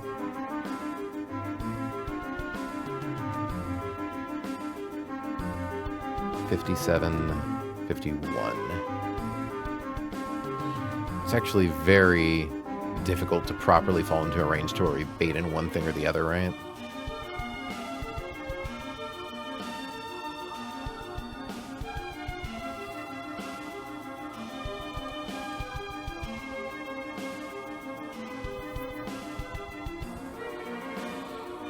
Gothitelle is also theoretically beatable by, like, if the last thing that comes in has the choice item. Like, oh god, I don't even think Greninja gets it with Choice Band. That is insane that that doesn't land with Choice Band. What the fuck? I assume King's Rock doesn't go the distance. No, it's not. Okay. So, a Selgor is going to go for Energy Ball or Spikes. The main issue is just that, like, Energy Ball can drop your special defense if it hits you.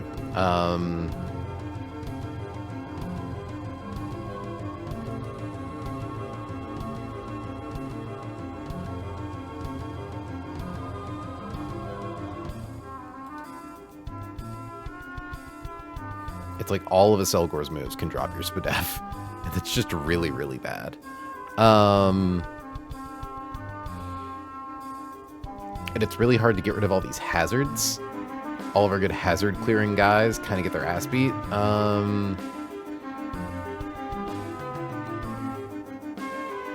I think Turtonator could live Stealth Rocks and Spikes and a Focus Blast, maybe.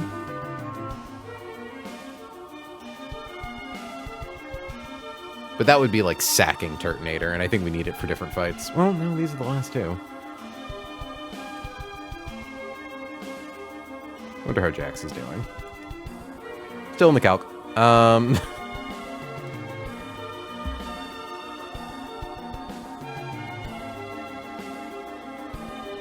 man. I'm not using it in any of the fights after it.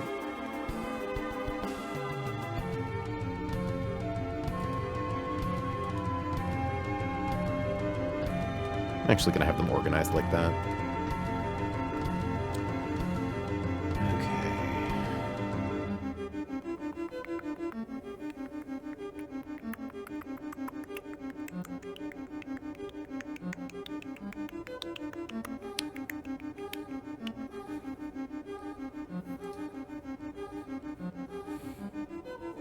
Noivern, why can't you kill him?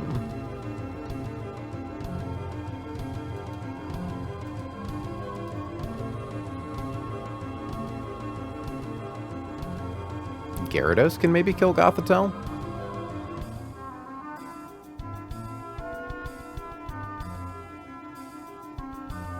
Hold on, where's standard Gyarados?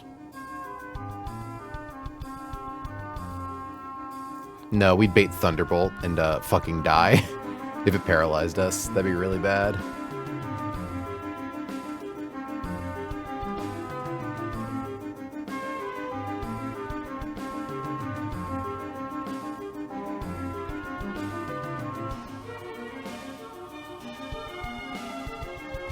Though, does Greninja beat Gothitelle in the 1v1 with Assault Vest?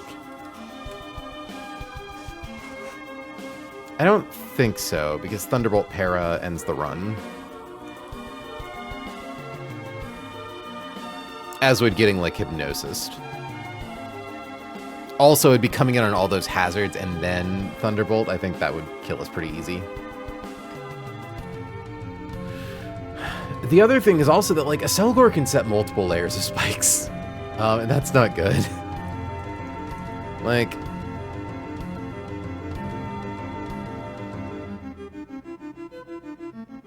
using spikes while spikes are already on the field. So we could go from... Yeah, it's basically guaranteed turn 1 unless it sees a kill. Ah, this guy's such a demon.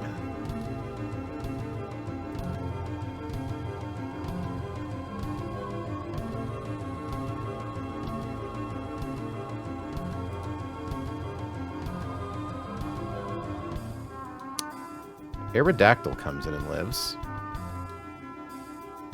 It would then just die to Gothitelle. But also that requires Choice Scarf.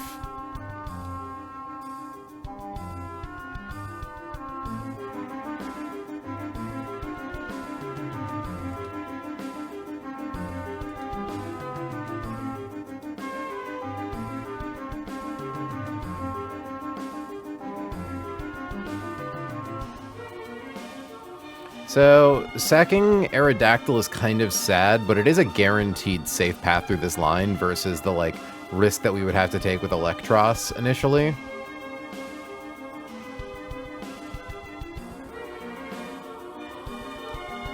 Which I don't necessarily hate.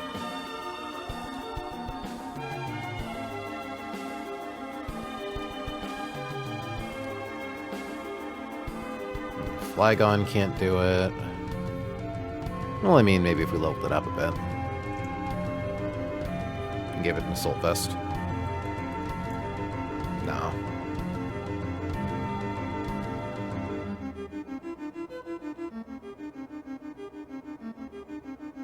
I'm wondering, like, get something in that can click Defog, or even U-turn.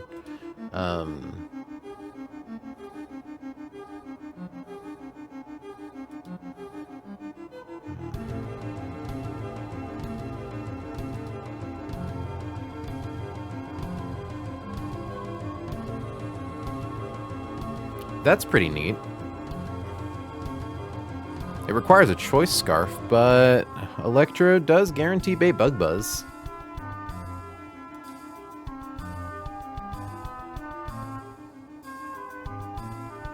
We couldn't do it back into Urshifu, because then we just bait in Gothitelle to death combo.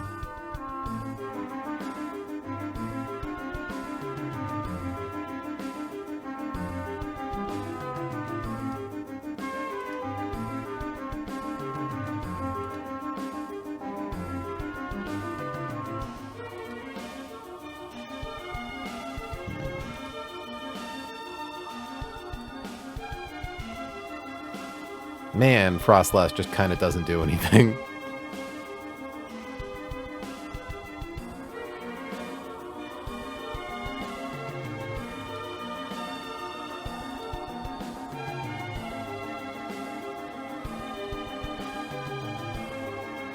I mean... Okay, let's consider Turtonator. Turtonator with Shed Shell and Overheat, right? Because 83%, 21%, 73%. Highest damaging move on their team does come from Gothitelle and is Psychic.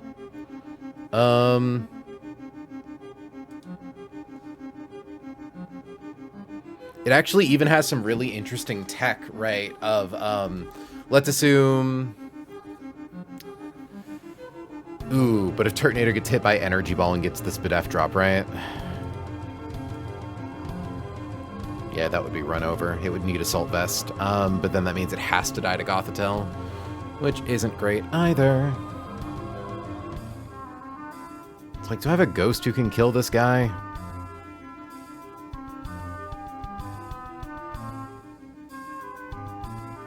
Kind of, actually.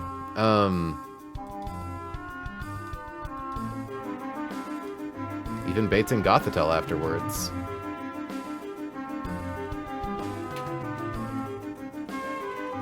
It would get up a bajillion layers of spikes, though, and that's probably not good.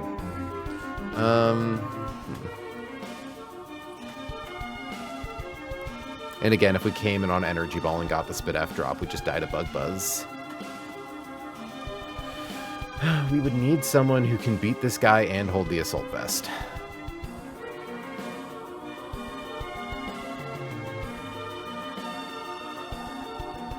If it were to be a ghost.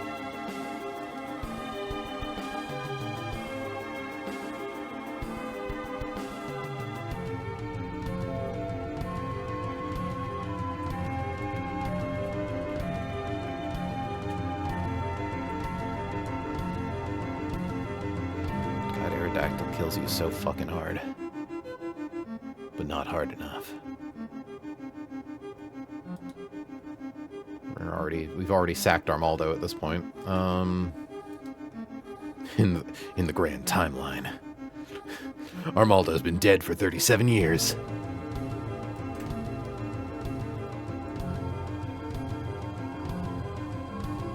That's interesting. Wait. Togedemaru can come in on Energy Blast, always bait Focus Blast, which is a free swap into a Ghost type. We did say we had a single flex slot. Okay, hold on now. So for one thing, no choice Scuff on Togi here. So, first things first. Are we able to take Energy Ball damage and the Spadef drop and still consistently bait Focus Blast? So, Togedemaru, we're assuming, comes in on Stealth Rocks, who I believe takes 1/16. I believe single resist. Like, there's even the added benefit of getting in some free fake-out damage to guarantee that whatever we swap into, i.e. Delmise, can kill.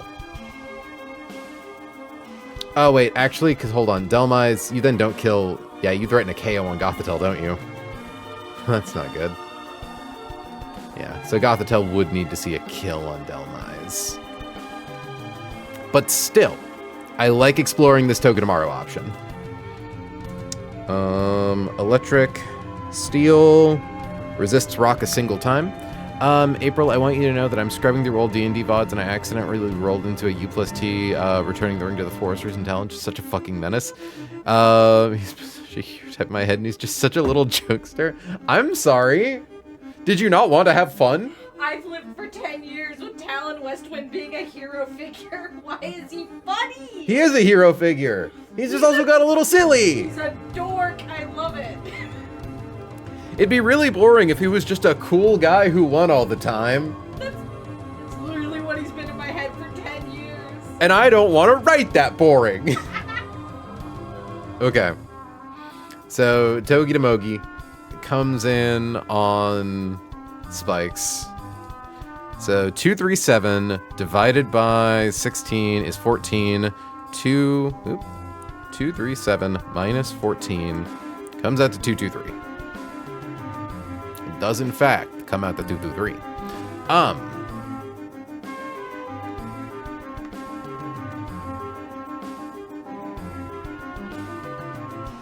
223. Words are hard. Words are hard. 223. Okay. And then we come in and we take a critical hit energy ball, which is 86. Brings us down to 137. Spadef minus 1. 129. So that is above the Bug Buzz range. So it's always baiting Focus Blast no matter what. Even in the worst case swap-in scenario. Okay, now let's assume we came in on spikes. We swap in before the spikes happen. And we get it with Fake Out. And we do 43 damage. So that's 226. Or sorry, 266 minus 43 comes out to 223. Free swap into literally any ghost type. Sans entry hazards. Delmise, can you learn a different move? You've absolutely butchered this poor thing.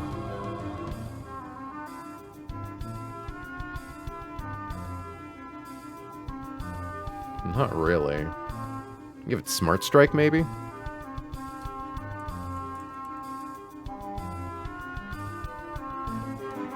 Does 181 if we give it a Metal Coat. 217, not quite enough.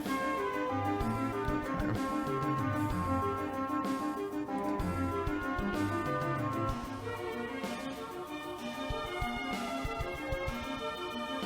It also, in theory, doesn't need to be a ghost type. It can just be swap into a guy who takes a hit. Although... Dragapult coming in...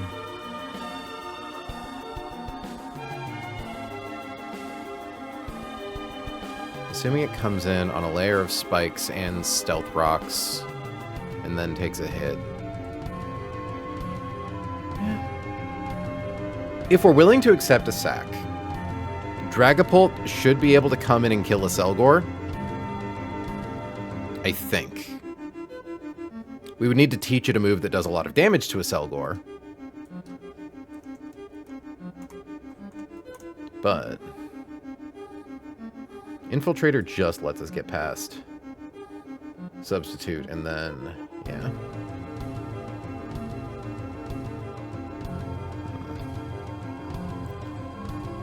Fire Blast can miss. Flamethrower is good. Problem with Fly is that it's highly likely to set up hazards.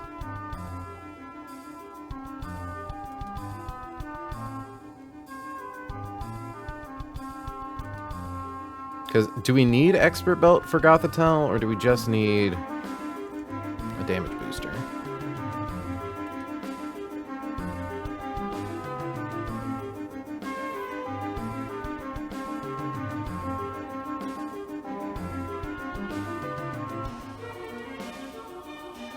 So yeah, Dragapult never baits in Gothitelle because it kills it.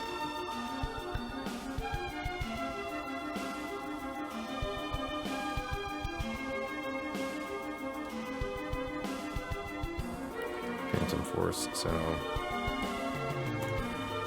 Spell Tag does still kill.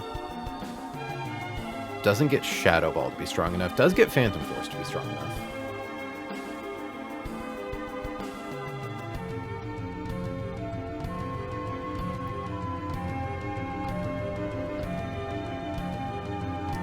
We can't bait in Gothitelle because we should be able to kill.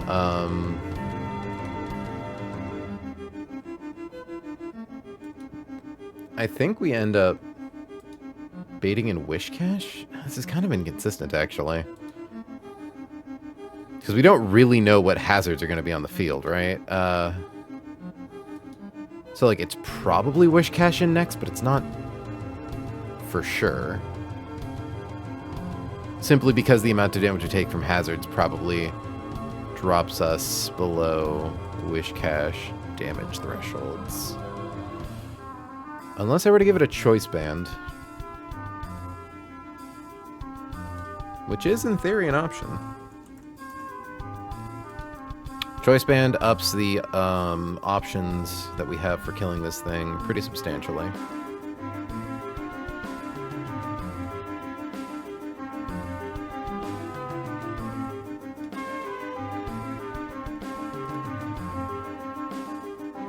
Sod, Psychic Fangs, Breaking Swipe, Dive, Dragon Tail, Fly. All of your moves are special. It's crazy.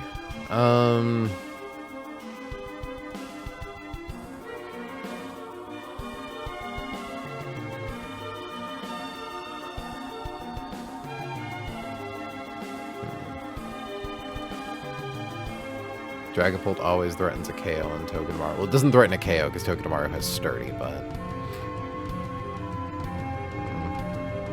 Okay, maybe I don't like that option.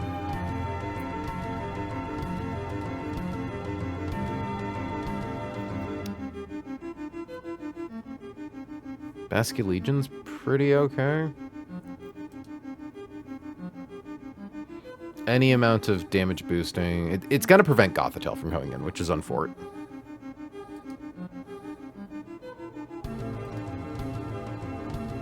But it does at least consistently bait in Togedemaru.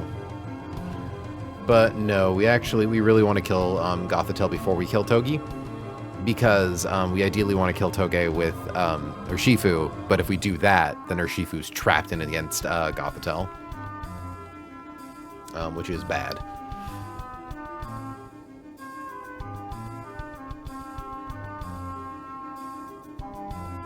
There is also, in theory, a version of this line where Urshifu gets Choice Band instead of Life Orb. It still forces in a Selgor second. Or does it? Does Urshifu with Choice Band kill Togi for free?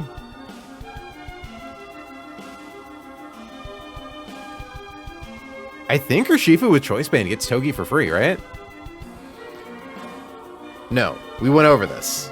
We went over this last time. It prioritizes fast over lives a hit. We did have exactly this discussion like 3 streams ago. Okay, but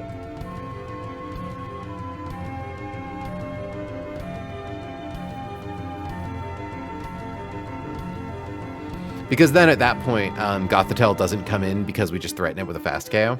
So they would send in the first thing that's faster than us, which is a Selgor.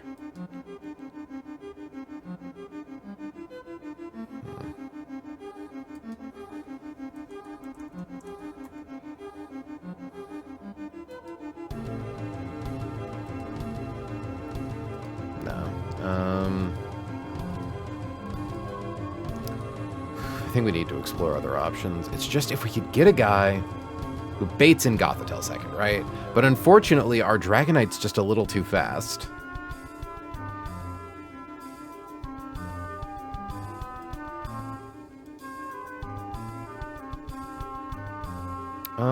Corviknight with Assault Vest beats a Selgor, but then it probably baits in Toge for Zing Zap. Yeah.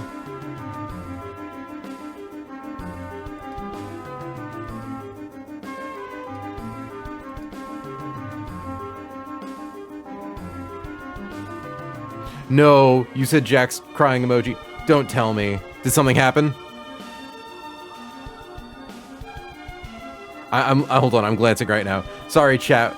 It's no longer me. It's now the LM Jack show. What's going on? It's in close combat. While Glacial Lance on Latios. Or is it just that Jack sent it? I'm sorry, chat. We're witnessing. I don't think there's a way out of this position. Oh no. I have Dark Gem, Sucker Punch. It's true. But I don't think even crit KOs Calyrex. It's like, how the hell would I stall out for? So what went wrong? I've got Fake Out and I've got Protect, but... Missed range on Magearna, so Trick Room is up when it was plain not to be. This feels like... This is like an impossible part of the Elite Four to have to... Like, I'm pretty sure the only sackable Pokemon here is Luxray. Brought And if he Luxray? clicks Icicle Crash, everybody's dying. Prim for Latios slot makes a lot of sense. Because Latios only baits... I'm sorry, chat. We're just watching this now. I don't have room service anymore. And unfortunately, my Prim is not quite slow enough to underspeed Kieran Black. How many Pokemon are left in Glacia's team? After the room service. Intim from Luxray. Yeah, it might be Luxray and Prim. Luxray is also faster than Kieran Black. It's slower in triple.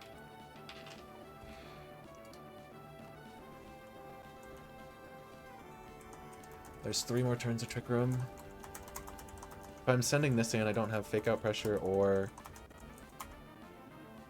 The range looked really, really good, but he just didn't find it. That's so unfortunate.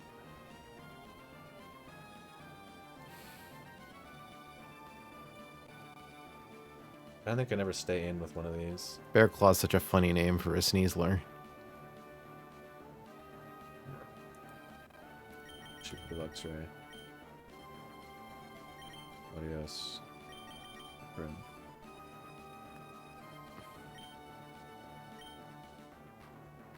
Oh, this hurts to look at. Also, hi, Shrimp. I don't know if you've been here the whole time or not. Huge. Intimidate. I'm so proud of you.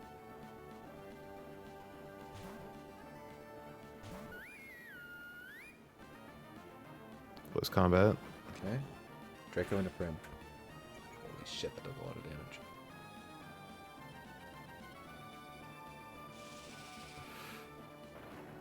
Okay. 07 Lux, right? -1 on each. I'll miss her.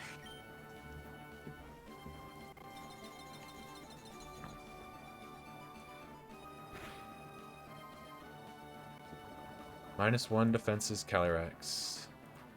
Dark Gem or Shifu. Does 87%. I need to get something off the field, though. Like, is this Yep. just content stealing? I'll play. I can't tell if this is content stealing. Urshifu baits. Nothing from Kieran Black. Hold on, I'm trying to like get this arranged in a way to where you Prim can baits. see what's going on the Fusion best. Bolt. No, not that. Prim is dead to Fusion Bolt here. Just gonna go back to what we had. 100%. It fits the Like whole Urshifu, screen. Calyrex, or Kiram is not targeting Urshifu. God, Calyrex Jax was at so -1 fucking attack. goated too. Versus Urshifu. Just like the most He's Mick also box not you've ever targeting. seen in your life. What the hell is it clicking then? I don't know. It's random move.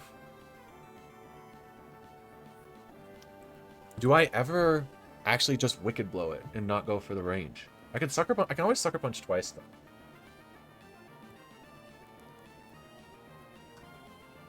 It's -1 in attack, defense, special defense. 236. I do think died it's really to funny that the point in which my CC stream plus has hail. a viewership spike for the day is when we watch someone else run a bun. Obviously, crits always kill. Jesus Christ. Urshifu Sucker Punch sort of seems like the best play here. Pivot to Sceptile. Hope I get the kill, and then Sceptile baits an ice move, and then I can pivot Latios in on Urshifu slot. What's the range with Urshifu? Sucker Punch.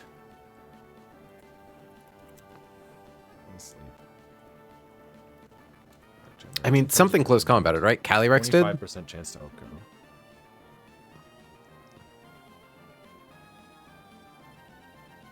Fusion Bolt is physical.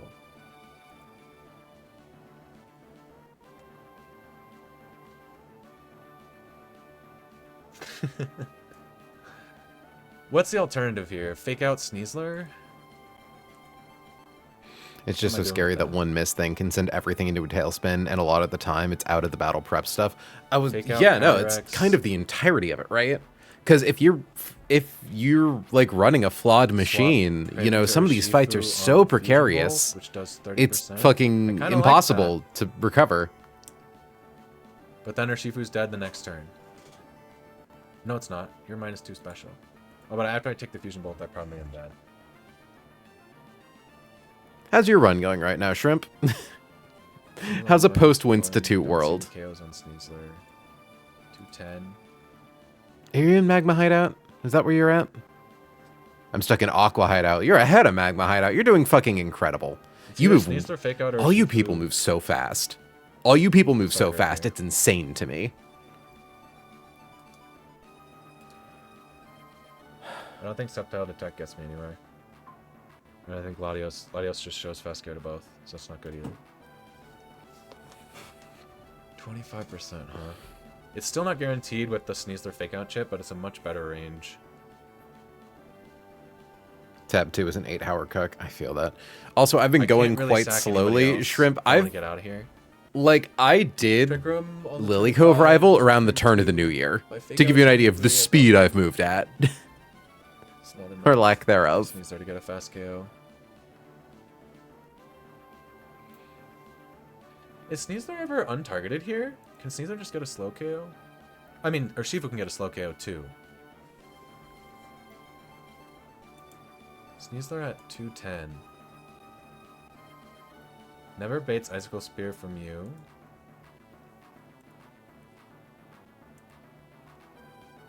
Wait, you're...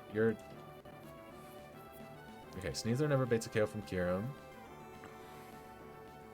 God, and this if this goes or wrong, this is super like bait what KO the from second Calyrex. Elite Four wipe in a That does month. million gajillion damage. Because I know that she was helping someone cook up their lines recently, and they missed Okay, something on and he has Sydney, and it sent everything spiraling to hell. I think Urshifu is the play. Swap Prim to Sceptile. Hope for high roll to KO Calyrex. And then I can swap Sceptile or Detect. If I lose Sceptile, though, I do just low-key lose.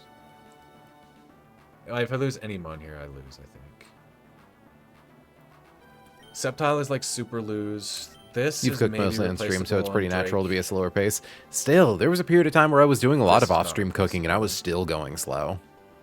I can't go Sneasler on electric. Like, move, though. I got to Lily Before Cove, Latios on and electric then move. fucking someone jammed a No bar in blue. the gears. Prim does actually just 1v1 Palkia, but I'm just like, how the fuck is Prim taking 3 on Drake, right?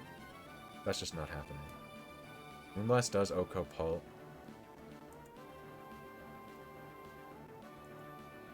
IDK if I'd have the heart to run it back. I don't think I'm gonna. I don't think I could give it another attempt don't if I have end up anything for wiping Reshiram shrimp. at that Like, point.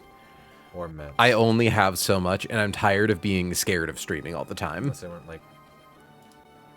No, Scarf Sneasler Ice Punch doesn't even do it.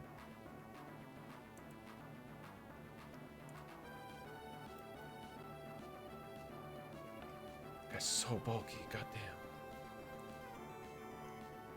Like, how many things are I left think on it's Glacier's Urshifu. team right now? Hope for the range. I think I need to get out with 5. I think I need to get out with 5. Yeah, that's The valid. I engine think was past a good. point, Runabun Yeah. stops being fun and Drake start is being still scary. really bad with 5, It's by just the way. these I was two. playing Well, that's good at Cyclops least. around Drake. But yeah, no.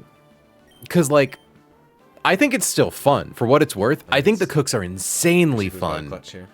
But like, yeah, Dark Gem, it's Sucker Punch. having the anxiety of being sent all the way back to the beginning, hovering over my head. Oh, I didn't fucking even look at the awful. count, but like it's Fucking going on. misery. I might, if I wipe, just keep playing as a Nuzlocke, just like, range. you know, okay, 1-up. We tried that fight over again, consider none of the guys who died as dead, and we just keep going until we finish the game. Just for like the funsies of it, because at that point, you know, it's like, play a Pokemon game. It, Okay. oh, Didn't check that closely enough, I guess. oh no. So sorry. That's it, right?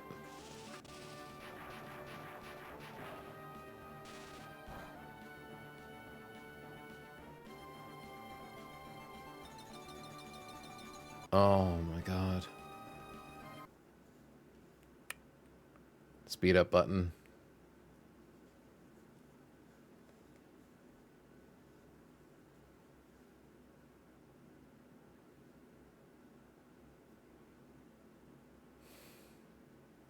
That's still in Trick Room? Right, it's 5 turns. That's it. Okay.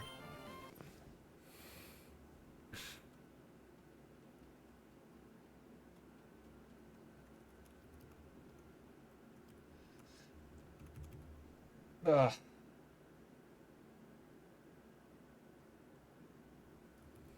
One thing, huh?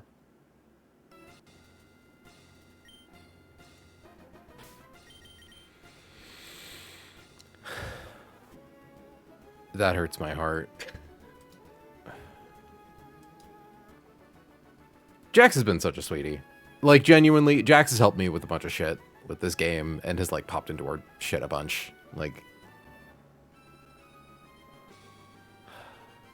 god damn.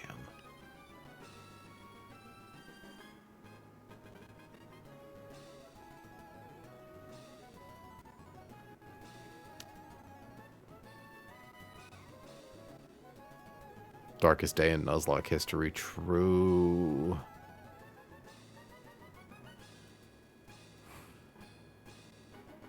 Let's see him clutch it out anyways. I don't think there's ever a Crawdaunt with these 3. That is an insane thing Supposed to to be say. Rocky Helmet or Shifu for Crawdaunt. And then Latios does most of the heavy lifting on Drake. With Sceptile for Suicune. But Sneasler, Ice Punch, Ice Gem was gonna KO Zygarde. Like I can lead Latios and get Crawdaunt, Like, the fact but from The there I don't know what I'm doing. that he could go through all that and be like, well, I mean, like, all right, what do I got Flash for out, Drake? Like I go Chiboka Prim. Then Prim's not AV for Reshiram. We take 1,000,000 billion damage.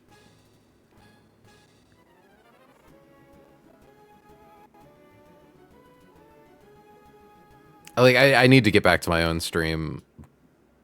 But, oh my god.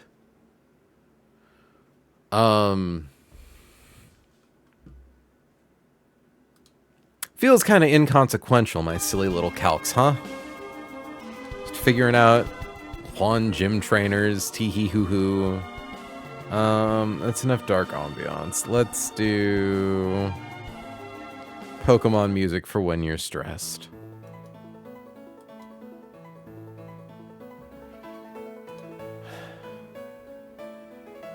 I just gotta, yeah. I can't believe it.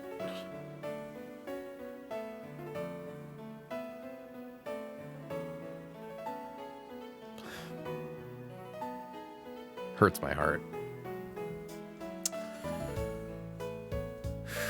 So, there's maybe... God, it's gonna be hard to focus after that.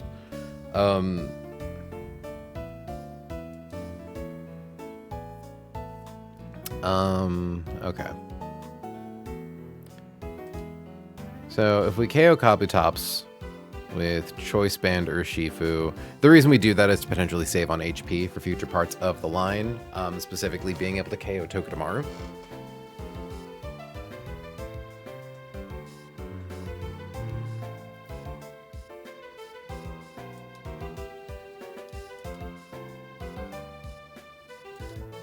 Like, how do we get Gothitelle in next?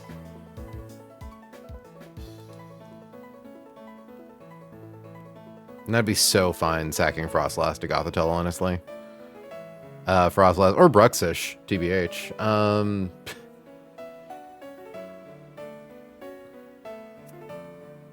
How am I supposed to think about anything else right now? I have to close the Twitch tab, otherwise I'm just going to keep glancing at it. I need to pee, and maybe that'll be like a nice mental reset. I'll be back in just a minute, guys.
It's like it's very funny that Jack's icon is Celeste of Celeste fame, because like that's, you know, I know cringe soy amateur nuzlocker references Peach-Owl video, whatever, but it's like the analogy of the mountain. You're climbing your way to the top. You're scaling slow and steady. And, you know, a bunch of people at the bottom of the hill tumble off the hill, and they scrape their knees, and they get back up, and they start charging back up that hill, and they make it maybe a few more steps, maybe a few fewer steps, and they keep falling. And you kind of get used to the sight of people falling down the hill ahead of you. But the further in you get, the less frequently that happens. I remember Spirit of Fate wiping to... Funny enough, you guys might remember me being so terrified during the erratic weather fight swimmer girl Katie, because that was who Spirit wiped to. And it was like, that was the first time where I was like, oh wow, there's someone ahead of me on the mountain, screaming on past, back to the bottom. And it's... You know, it happens less often the further in you get. But it can still happen. So, I don't know. I don't even know what I'm saying. I'm just anxious. Alright, who kills a Selgorn, Bates, and Gothitelle? Interesting tech is Dragonite Extreme Speed. Potentially even Dragonite Assault Vest, actually. Because what I'm trying to think of is... Well, maybe not Assault Vest. I don't know. Because Gothitelle does more damage to Dragonite than Togedemaru does, but Togedemaru outspeeds Dragonite without Choice Scarf.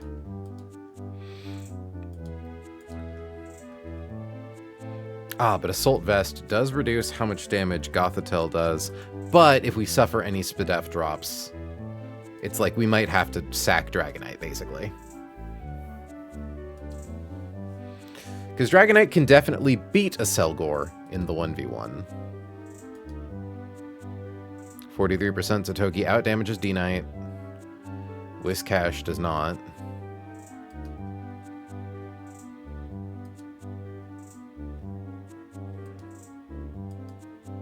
%, 43%. I mean, if I just...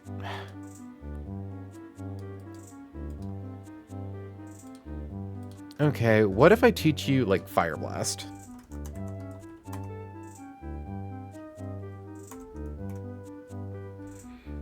Because I'm wondering, are we able to beat a Selgor with Dragonite and then guarantee Gothitelle in? And I think we can. We only have to take 2 hits. Because we can 2-hit KO with Extreme Speed, or 1-hit KO with Dual Wing Beat if we want to be funny.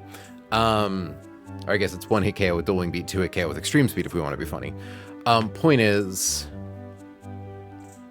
I think as long as... Dragonite, you can learn Fire Blast, right? Yeah. You get all of the big weather moves except for Hurricane, inexplicably. Oh wait, that's Dragapult.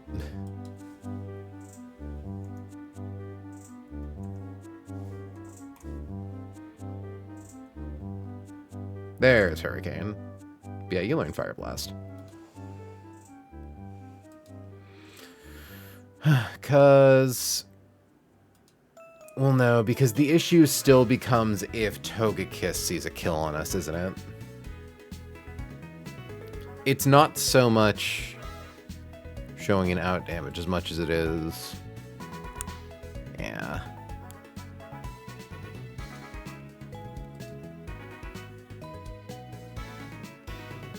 I could potentially accept a Dragonite sack, but I don't like that.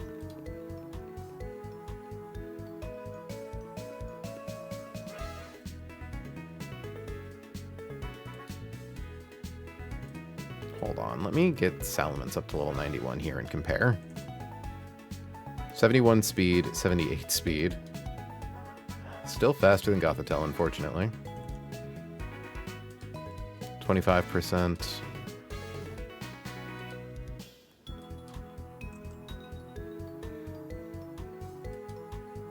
8.5 to 8.3. Dragonite does bulk better, but I'm kind of more okay sacking Salamence, right?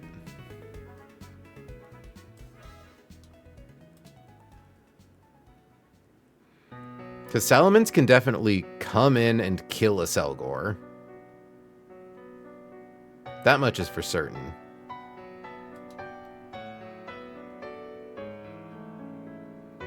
Well, no, because then if Togedemaru happens... So, if we... This would be if we gave Urshifu Choice Scarf, right? Or Choice Band. No, it wouldn't, because Urshifu with Choice Band also threatens a KO on Wishcash. Yeah. No, we need to guarantee that we can get Gothitelle in after a specific guy. Or even just like getting Wishcash in at a specific point. What song is this? It's from a spin-off game? Northerly Town from Pokemon Rumble. Huh. I'm sorry, I have to check. I have to check Twitch again. I need to see it. Oh. I think Jax may have just revived his team to see if he could beat Drake with it. Because I see Urshifu and Reshiram on the screen at the same time.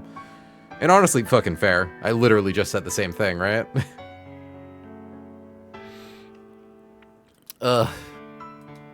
Yeah, this is going to be a no-focus stream. I'm too fucking zonked after that.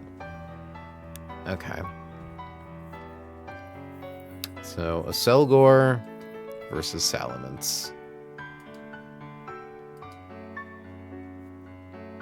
Salamence is a low enough level. Hold on, 69%, 63%.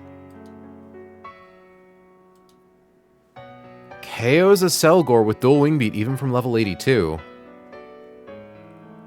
I think Salamence might actually be the answer. We just have to level it up to the point where it's like a little slower than Gothitelle. He wiped, but he's going to redo to show off the fights. Prim had a huge last stand versus Zygarde and Reshiram. God damn. What a cool guy. What a cool guy for, like, sticking out and being like, no, actually, I want to do the version of this that's fun. I want you to see the sick shit I had going on, actually. I think that takes so much strength of spirit. Like, I wouldn't be able to do that. I'd be too crestfallen. Okay. So, the Salamence can go up to level 87, 86, 85, 84. Up to level 84. At which point, Gothitelle should see that it outspeeds out damages. And then this would essentially be me swapping Salamence into a sack, right? Or it would be either swapping Salamence to the guy we are sacking, or sacking Salamence itself. Given we have much easier guys to sack, a la, like, Frostlass. I'm sorry, Frostlass. You sure are a thing we caught recently. But yeah, because, like, okay, so Salamence here. I suppose what we have to account for is if a Selgor sets up spikes twice. That is the one really weird timeline. But thankfully, Gothitelle does the most damage to Salamence out of every Pokemon on their team.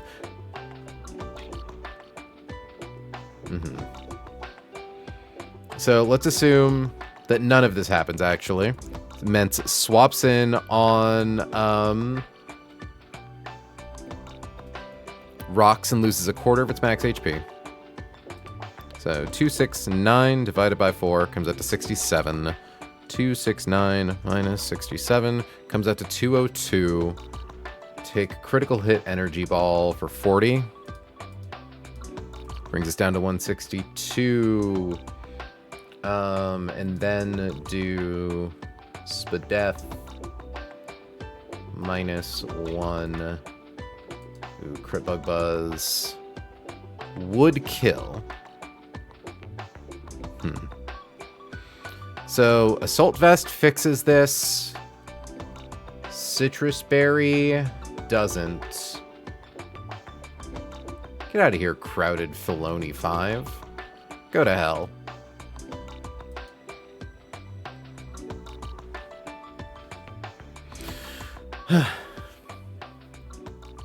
But yeah,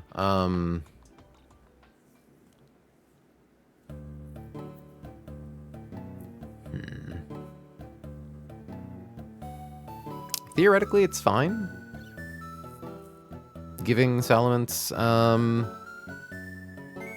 little extra HP or Assault Vest. Well, no, because then it's okay. Then we're guaranteeing that Salamence is the thing that dies to Gothitelle, right?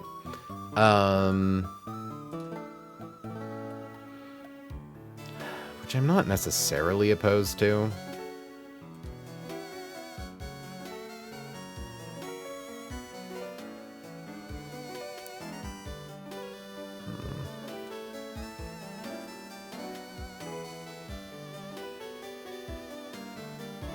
So let's assume we bring in Salamence, we beat a Selgor, in comes Gothitelle, we sack Salamence to Gothitelle. To bring in Dragapult. Dragapult doesn't need Choice Band, it just needs fucking something. Expert Belt? Yeah. Can you do it from 90? No, so you would need to be 91, which is fine. So lowest HP Dragapult can be at this point is from Stealth Rocks and 2 layers of spikes, which is pretty improbable, but I believe that's 1/6. Okay. So 286 divided by 8 is 35. 286 minus 35. And then 286 divided by 6 is 47. Brings Pult down to 204. KO's Gothitelle with Phantom Force. We take no damage along the way. Believe that's going to be just Togedemaru in for Iron Tail, right?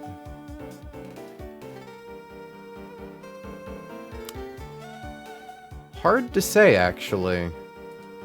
Might be Wish Cash.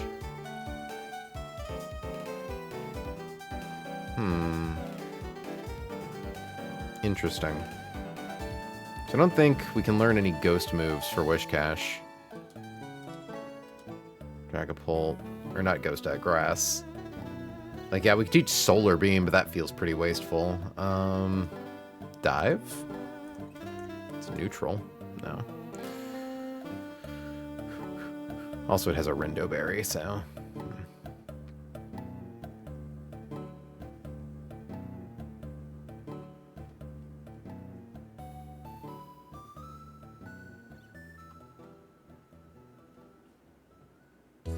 I think that's fine.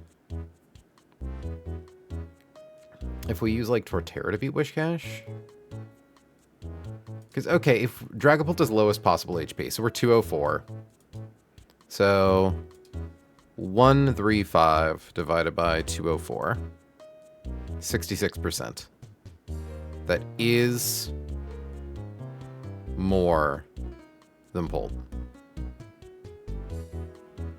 What the fuck is this song? Shadows of Omni music. Get out of here. Give me Heya Heya City. Okay.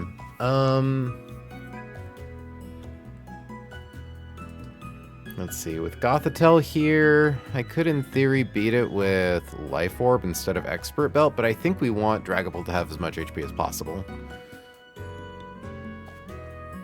Is there anyone else who beats this thing with Phantom Force for coming in for free? Not really. Zoroark, maybe. Gyarados. Gyarados guaranteed, actually. It doesn't even take spikes damage. It only takes Stealth Rocks. Because it comes in flying and then becomes ground bounded, but that doesn't count. Okay. So, assuming we're Gyarados, comma Mega, and we're level 88, all we need to be is level 88. Words are hard. Level 88 to outspeed and KO Gothitelle. We then bait in Togi for ZZ. The problem, though, is that then we are baiting in Togedemaru for Zing Zap, which is the move we really don't want it to use. We want it to click Iron Tail into her Shifu.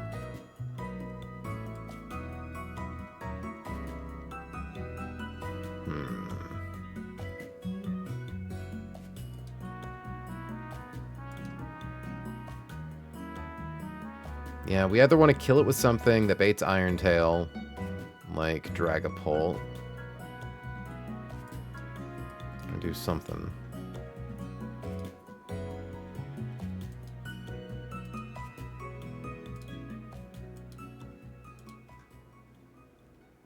I'm not going to beat that with Sucker Punch.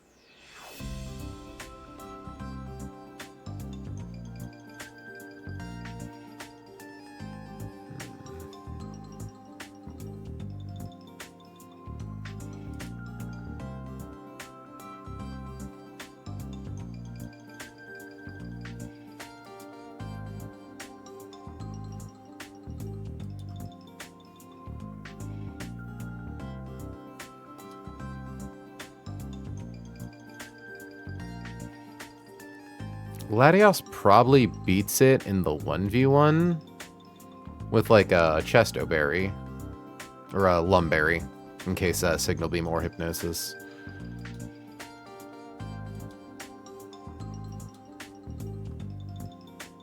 Yeah, Latios, I think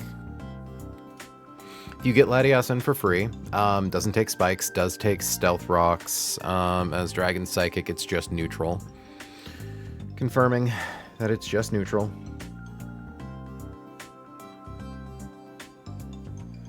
Yeah, no, I was considering running those 3 fights that lead up to this, but after watching Jack's wipe, no, I don't have the nerve today. But we do stream tomorrow, so you will get to see some high-octane run-and-bun action tomorrow, I promise. Yeah, neutral or rock. So 274 divided by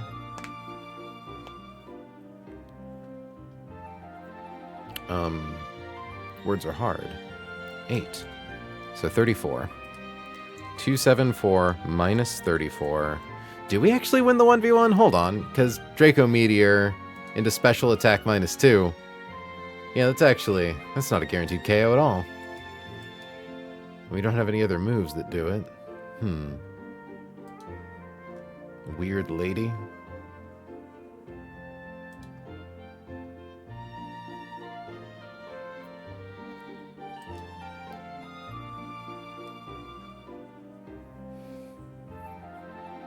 Why can't Greninja kill this thing? That's insane. It's fucking crazy. Gothitelle, why are you so bulky?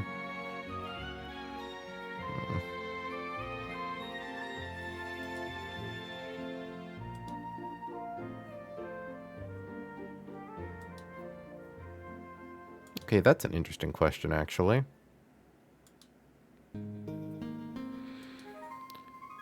The AI doesn't understand how Mold Breaker works, right? Like, if my Gyarados threatened Togedemaru with a one-hit KO, like, I think you can teach Gyarados Earthquake, right?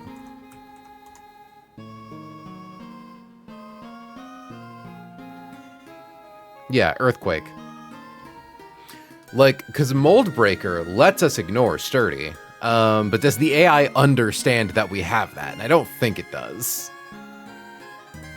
So I'm trying to think of, like, cheeky ways to get in after KOing Gothitelle, because we'll know exactly what Gyarados' HP is at, right?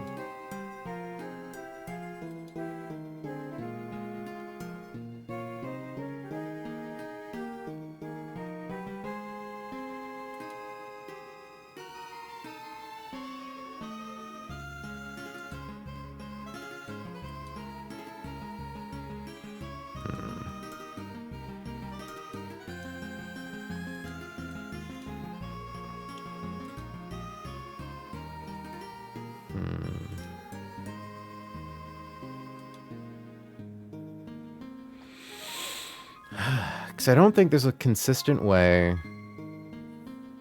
Because, okay, so Dragapult, assuming it's only one layer of spikes.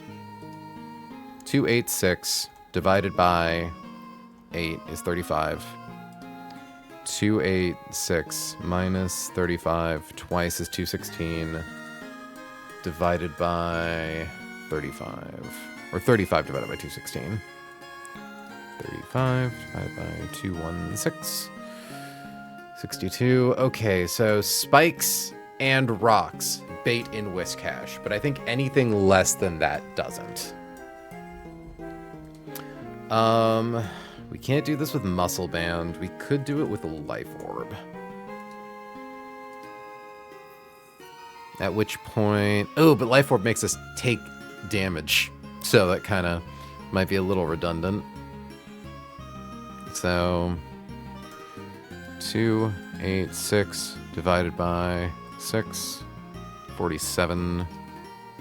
So 37, 47. So 286 minus 47 minus 35. And then minus 28. Brings us down to 176. Yeah, that's probably 135 divided by 176.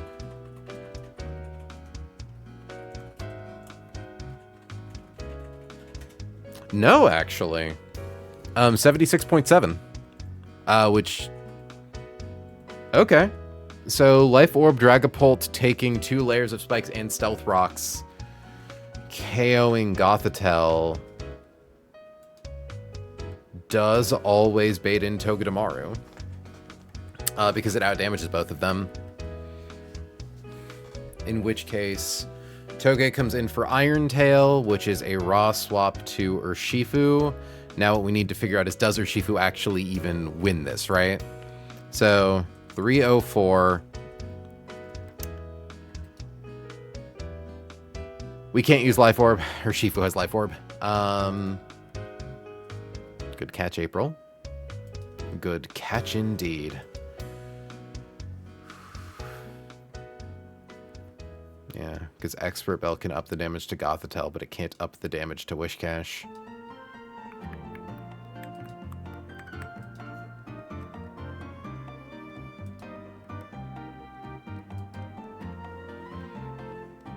I mean, okay, what if I use someone else to beat Togi, right?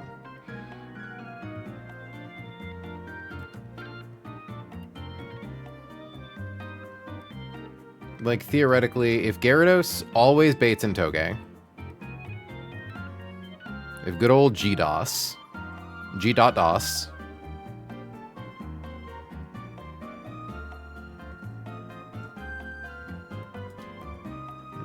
Iron Tail does drop defense, though.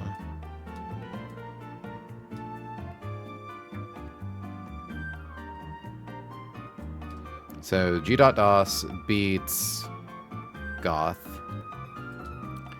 In comes Togi for Zingzap.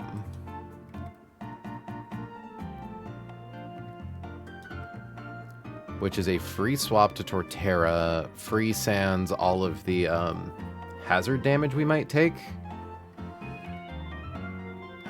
But Giga Drain into Earthquake?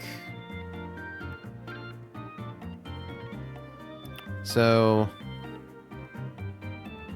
Iron Tail dropping our defense, though.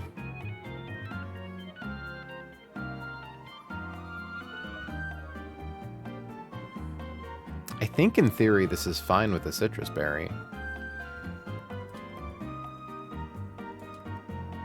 And then Gyarados threatens a Wood Hammer KO on Whiscash, preventing it from clicking Dragon Dance. But then who are we beating Whiscash with? Kind of can't consistently beat that with anyone, and we don't outspeed it with Torterra, so if our HP is low enough, we can't, like, Giga Drain the HP back. See, if we could guarantee Whiscash in second, right? If we could guarantee in Whiscash, second, fourth, if we could guarantee in Whiscash, we could get Torterra in for an easy 1v1. Actually, hold on. 55, 35, they both outspeed. If I can get Whiscash in third, after a Selgor, Torterra can hold Shed Shell easily. Okay, new side quest unlocked. find guy who dies to Wish Cash but beats a Selgor.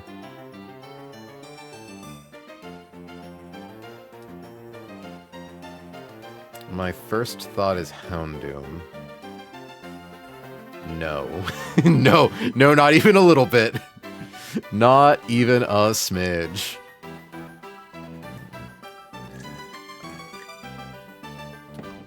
Or hell, even just being able to get Wish Cash in second period.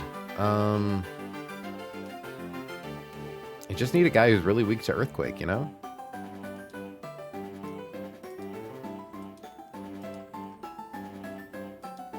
$73, 86, meh. I don't think Togedemaru is going to beat that Selgor. Also, she probably dies to Psychic anyways.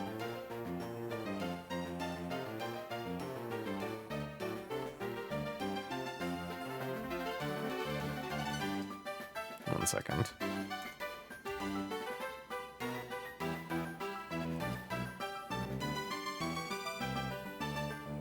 I can't help it. I have to keep glancing over at Jax's shit. Oh yeah, looking at leaderboard. Okay. So.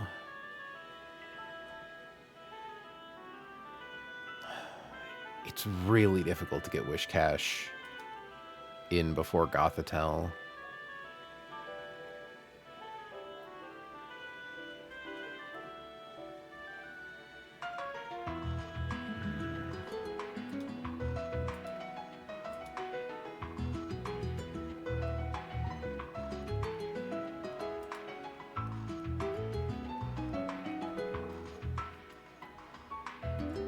Could do something kind of interesting. Swap into Hisuian Electrode, Volt Switch into someone.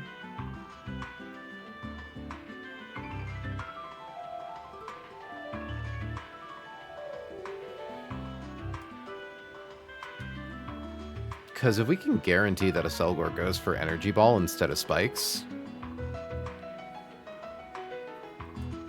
So, hear me out. We open Sneasler against Kabutops. We hard swap to Hisuian Electrode. Because, I mean, like, yeah, we can't use Hisuian Electrode as a lead for Fight 2 unless we're, like, Volt Switching into a sack. Or sacking it outright. But we swap Sneasler to Electrode.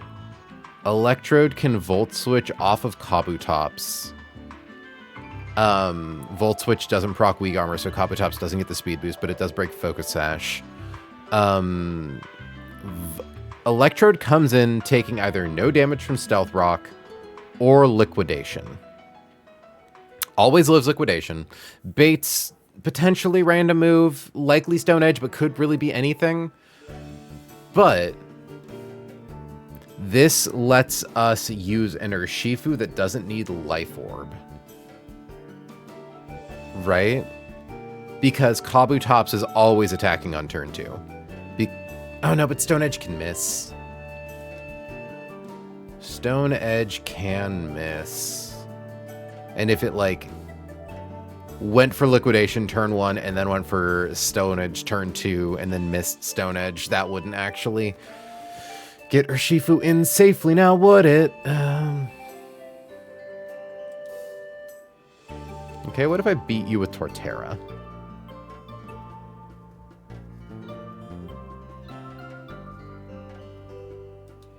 $55, $100.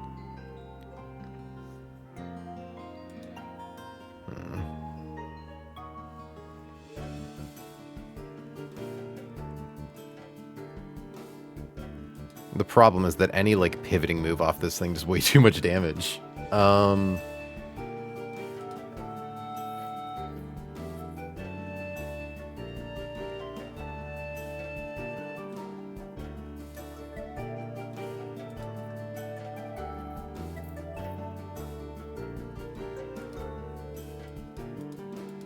Because, like, yeah, Sceptile's too dangerous. There is also just the chance it goes for Metal Sound on any given turn, which is, stupid bullshit.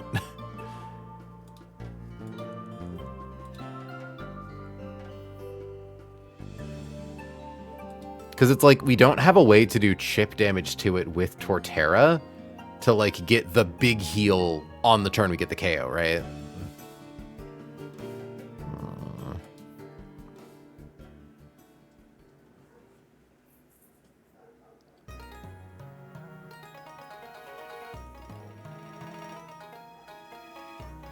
And if we lead with a fake out guy, because that's also an option, and then just get someone who can safely beat Kabutops slow. Hashtag beat him off slow.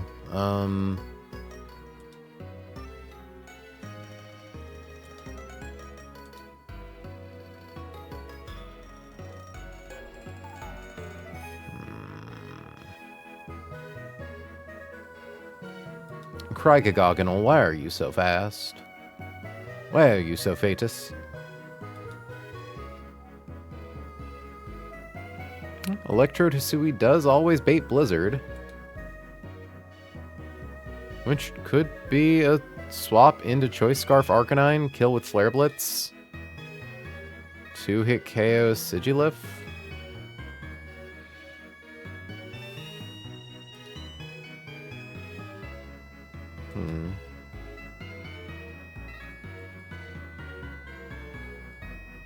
Okay, let's consider this option a little.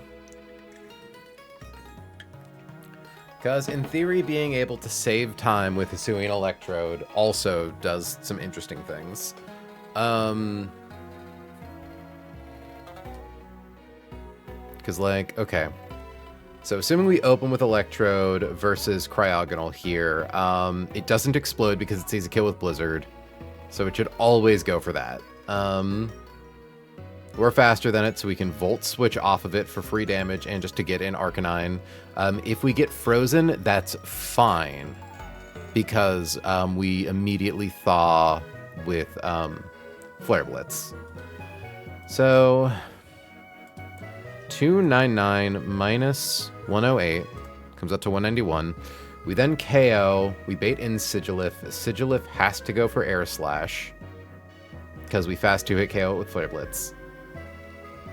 So we take 1 Air Slash, drops us down to 77. Or drops us down by 77 to 114. Also, 1 Hail Chip, 2 Hail Chip. Swap in on Cryogonal, KO Cryogonal, turn 1 hitting Sigilif, turn 2 hitting Sigilif. So 299 divided by 16 comes out to 18. 114 minus 18... 2, 3, 4. Baits in Electivire here for random move. Sort of. It's never... Hold on. It is never... Okay, it's virtually never Weather Ball. Theoretically, there is a world where it could be Weather Ball, but it's virtually never Weather Ball. Which I just think is interesting. But yeah, Electivire comes in for what is likely Thunderbolt or Focus Blast. Kinda can't get Sneasler in for that.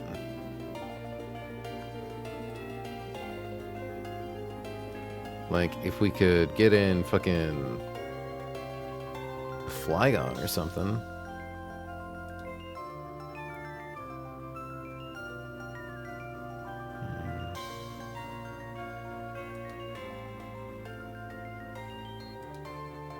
Yeah, the problem is just, like, baiting Thunderbolt. If Arcanine could do this without baiting Thunderbolt, that'd be really cool, but odds of that aren't great.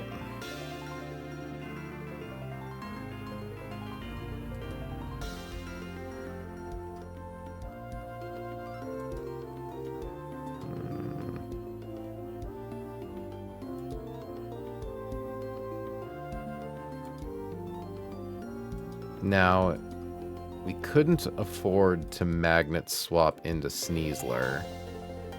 Like, Sneasler could live and just have an Asper Berry, but then it just kind of gets doomed after that.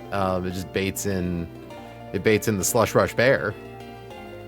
Yeah.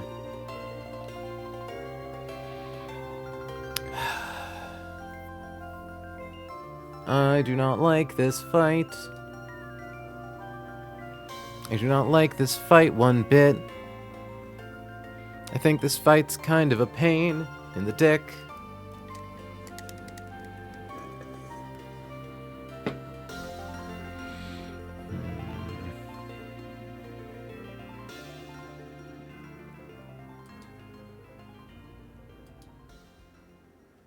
Worth noting. No, Aerodactyl, you're kind of bad at this.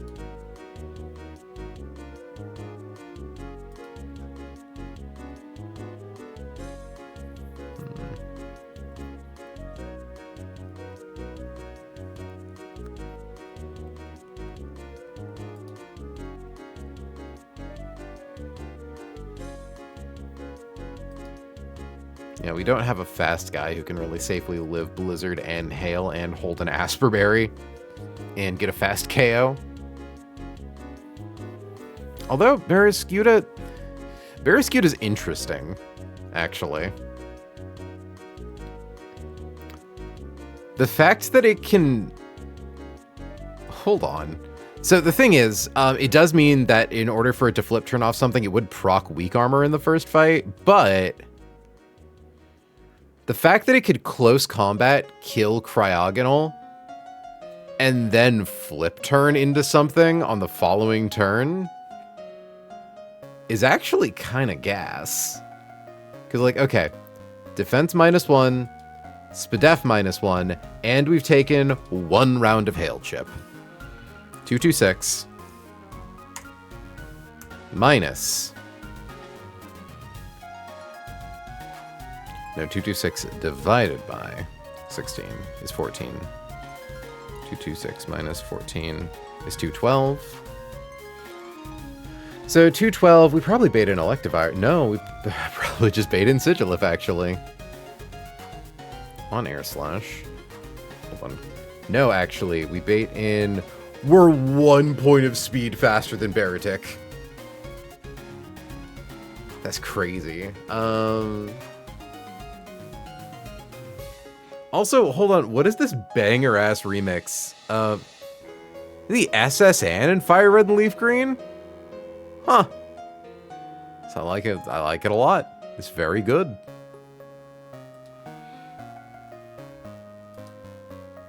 Okay. So yeah, it would be Sigilif on Air Slash. Notably, fast flip turn off of Sigilif, because we threaten a fast 2-hit KO with Crunch. So flip off of it into Arcanine does let Arcanine then just 1-hit KO it with Flare Blitz. Doesn't even necessarily need to be Arcanine, right?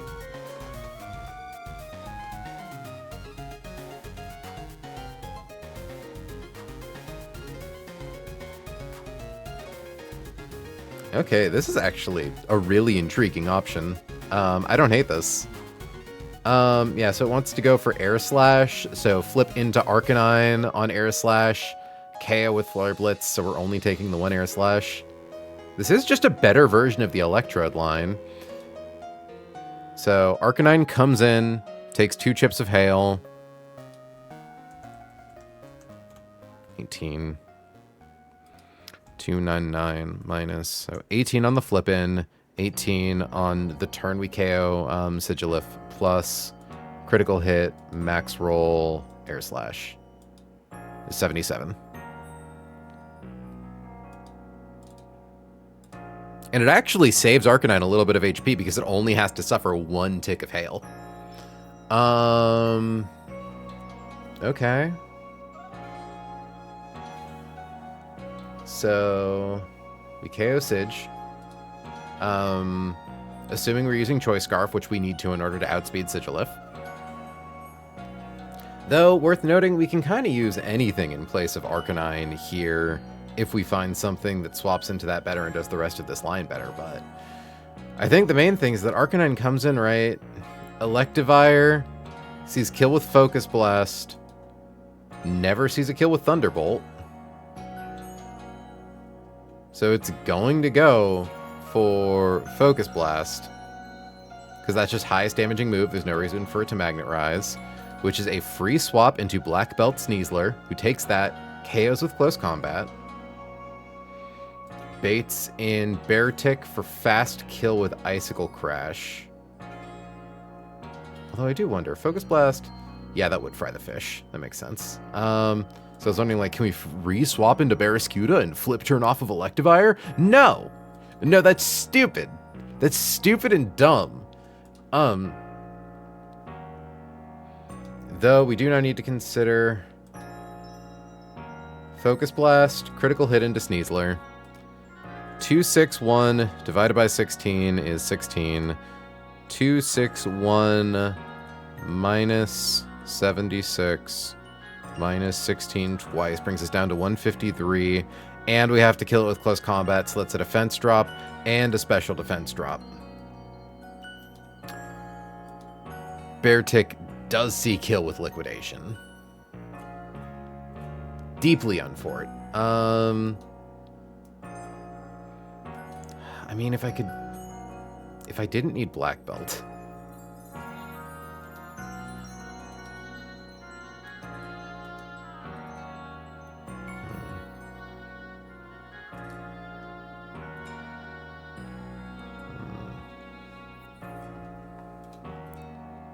Dragapult can't really do anything substantial there.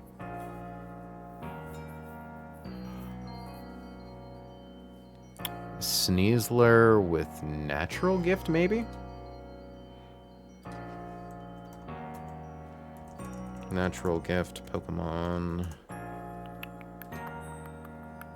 Ground type. So, Personberry.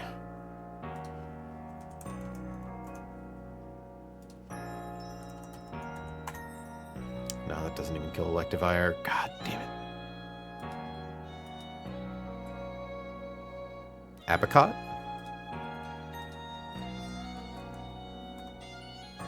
That comes a lot closer. Though, worth noting, we don't actually need Sneasler. We could use a different guy here.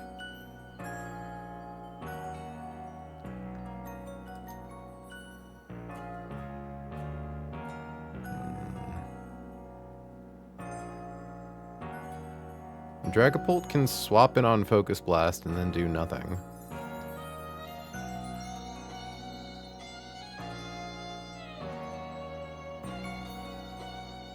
For Shifu could get in it, can also kill this guy with, it needs Life Orb for it, though.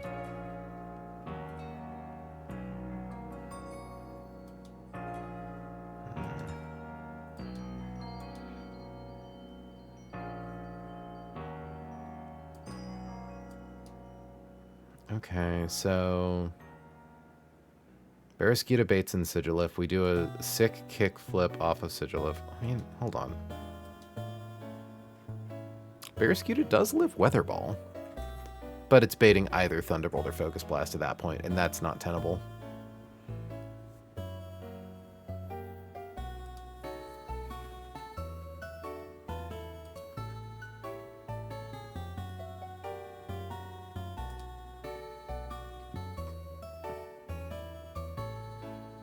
Choice Scarf Baskia Legion can come in and fast kill Sigilif instead of Arcanine. Yeah, fast kills with Poltergeist because weakness policy doesn't proc. Assuming not Assault Vest.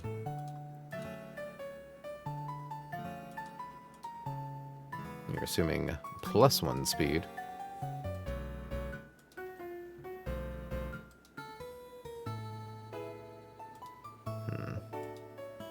Take upwards of 62%.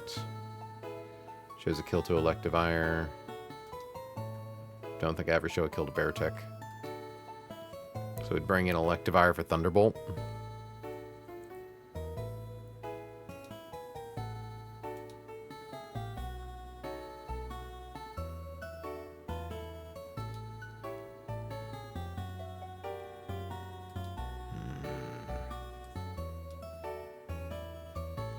Why did I want to lead Arcanine for this fight?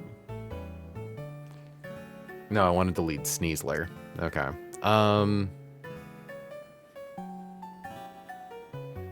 Right, because Sneasler against Cryogonal got Baratic in second. I don't think any amount of Brick Break, even with like Fighting Gem. Yeah.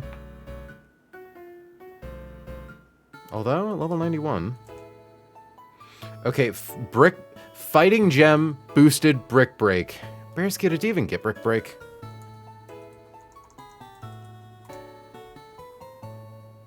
You do get Brick Break. At which point, it would just be Electivire.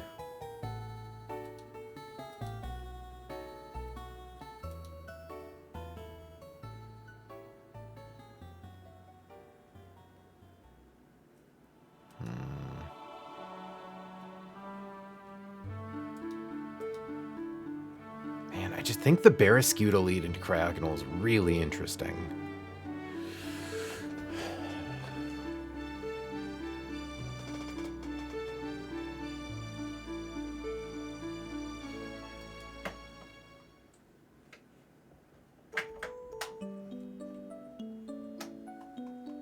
I mean, at the very least, we're baiting Freeze Dry, which can still freeze you, but it does less damage than Blizzard.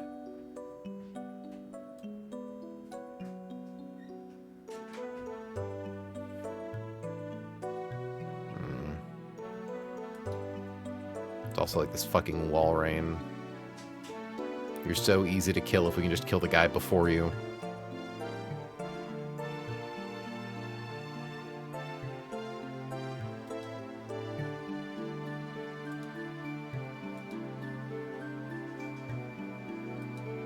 Can I just get Baratic in on Icicle Crash?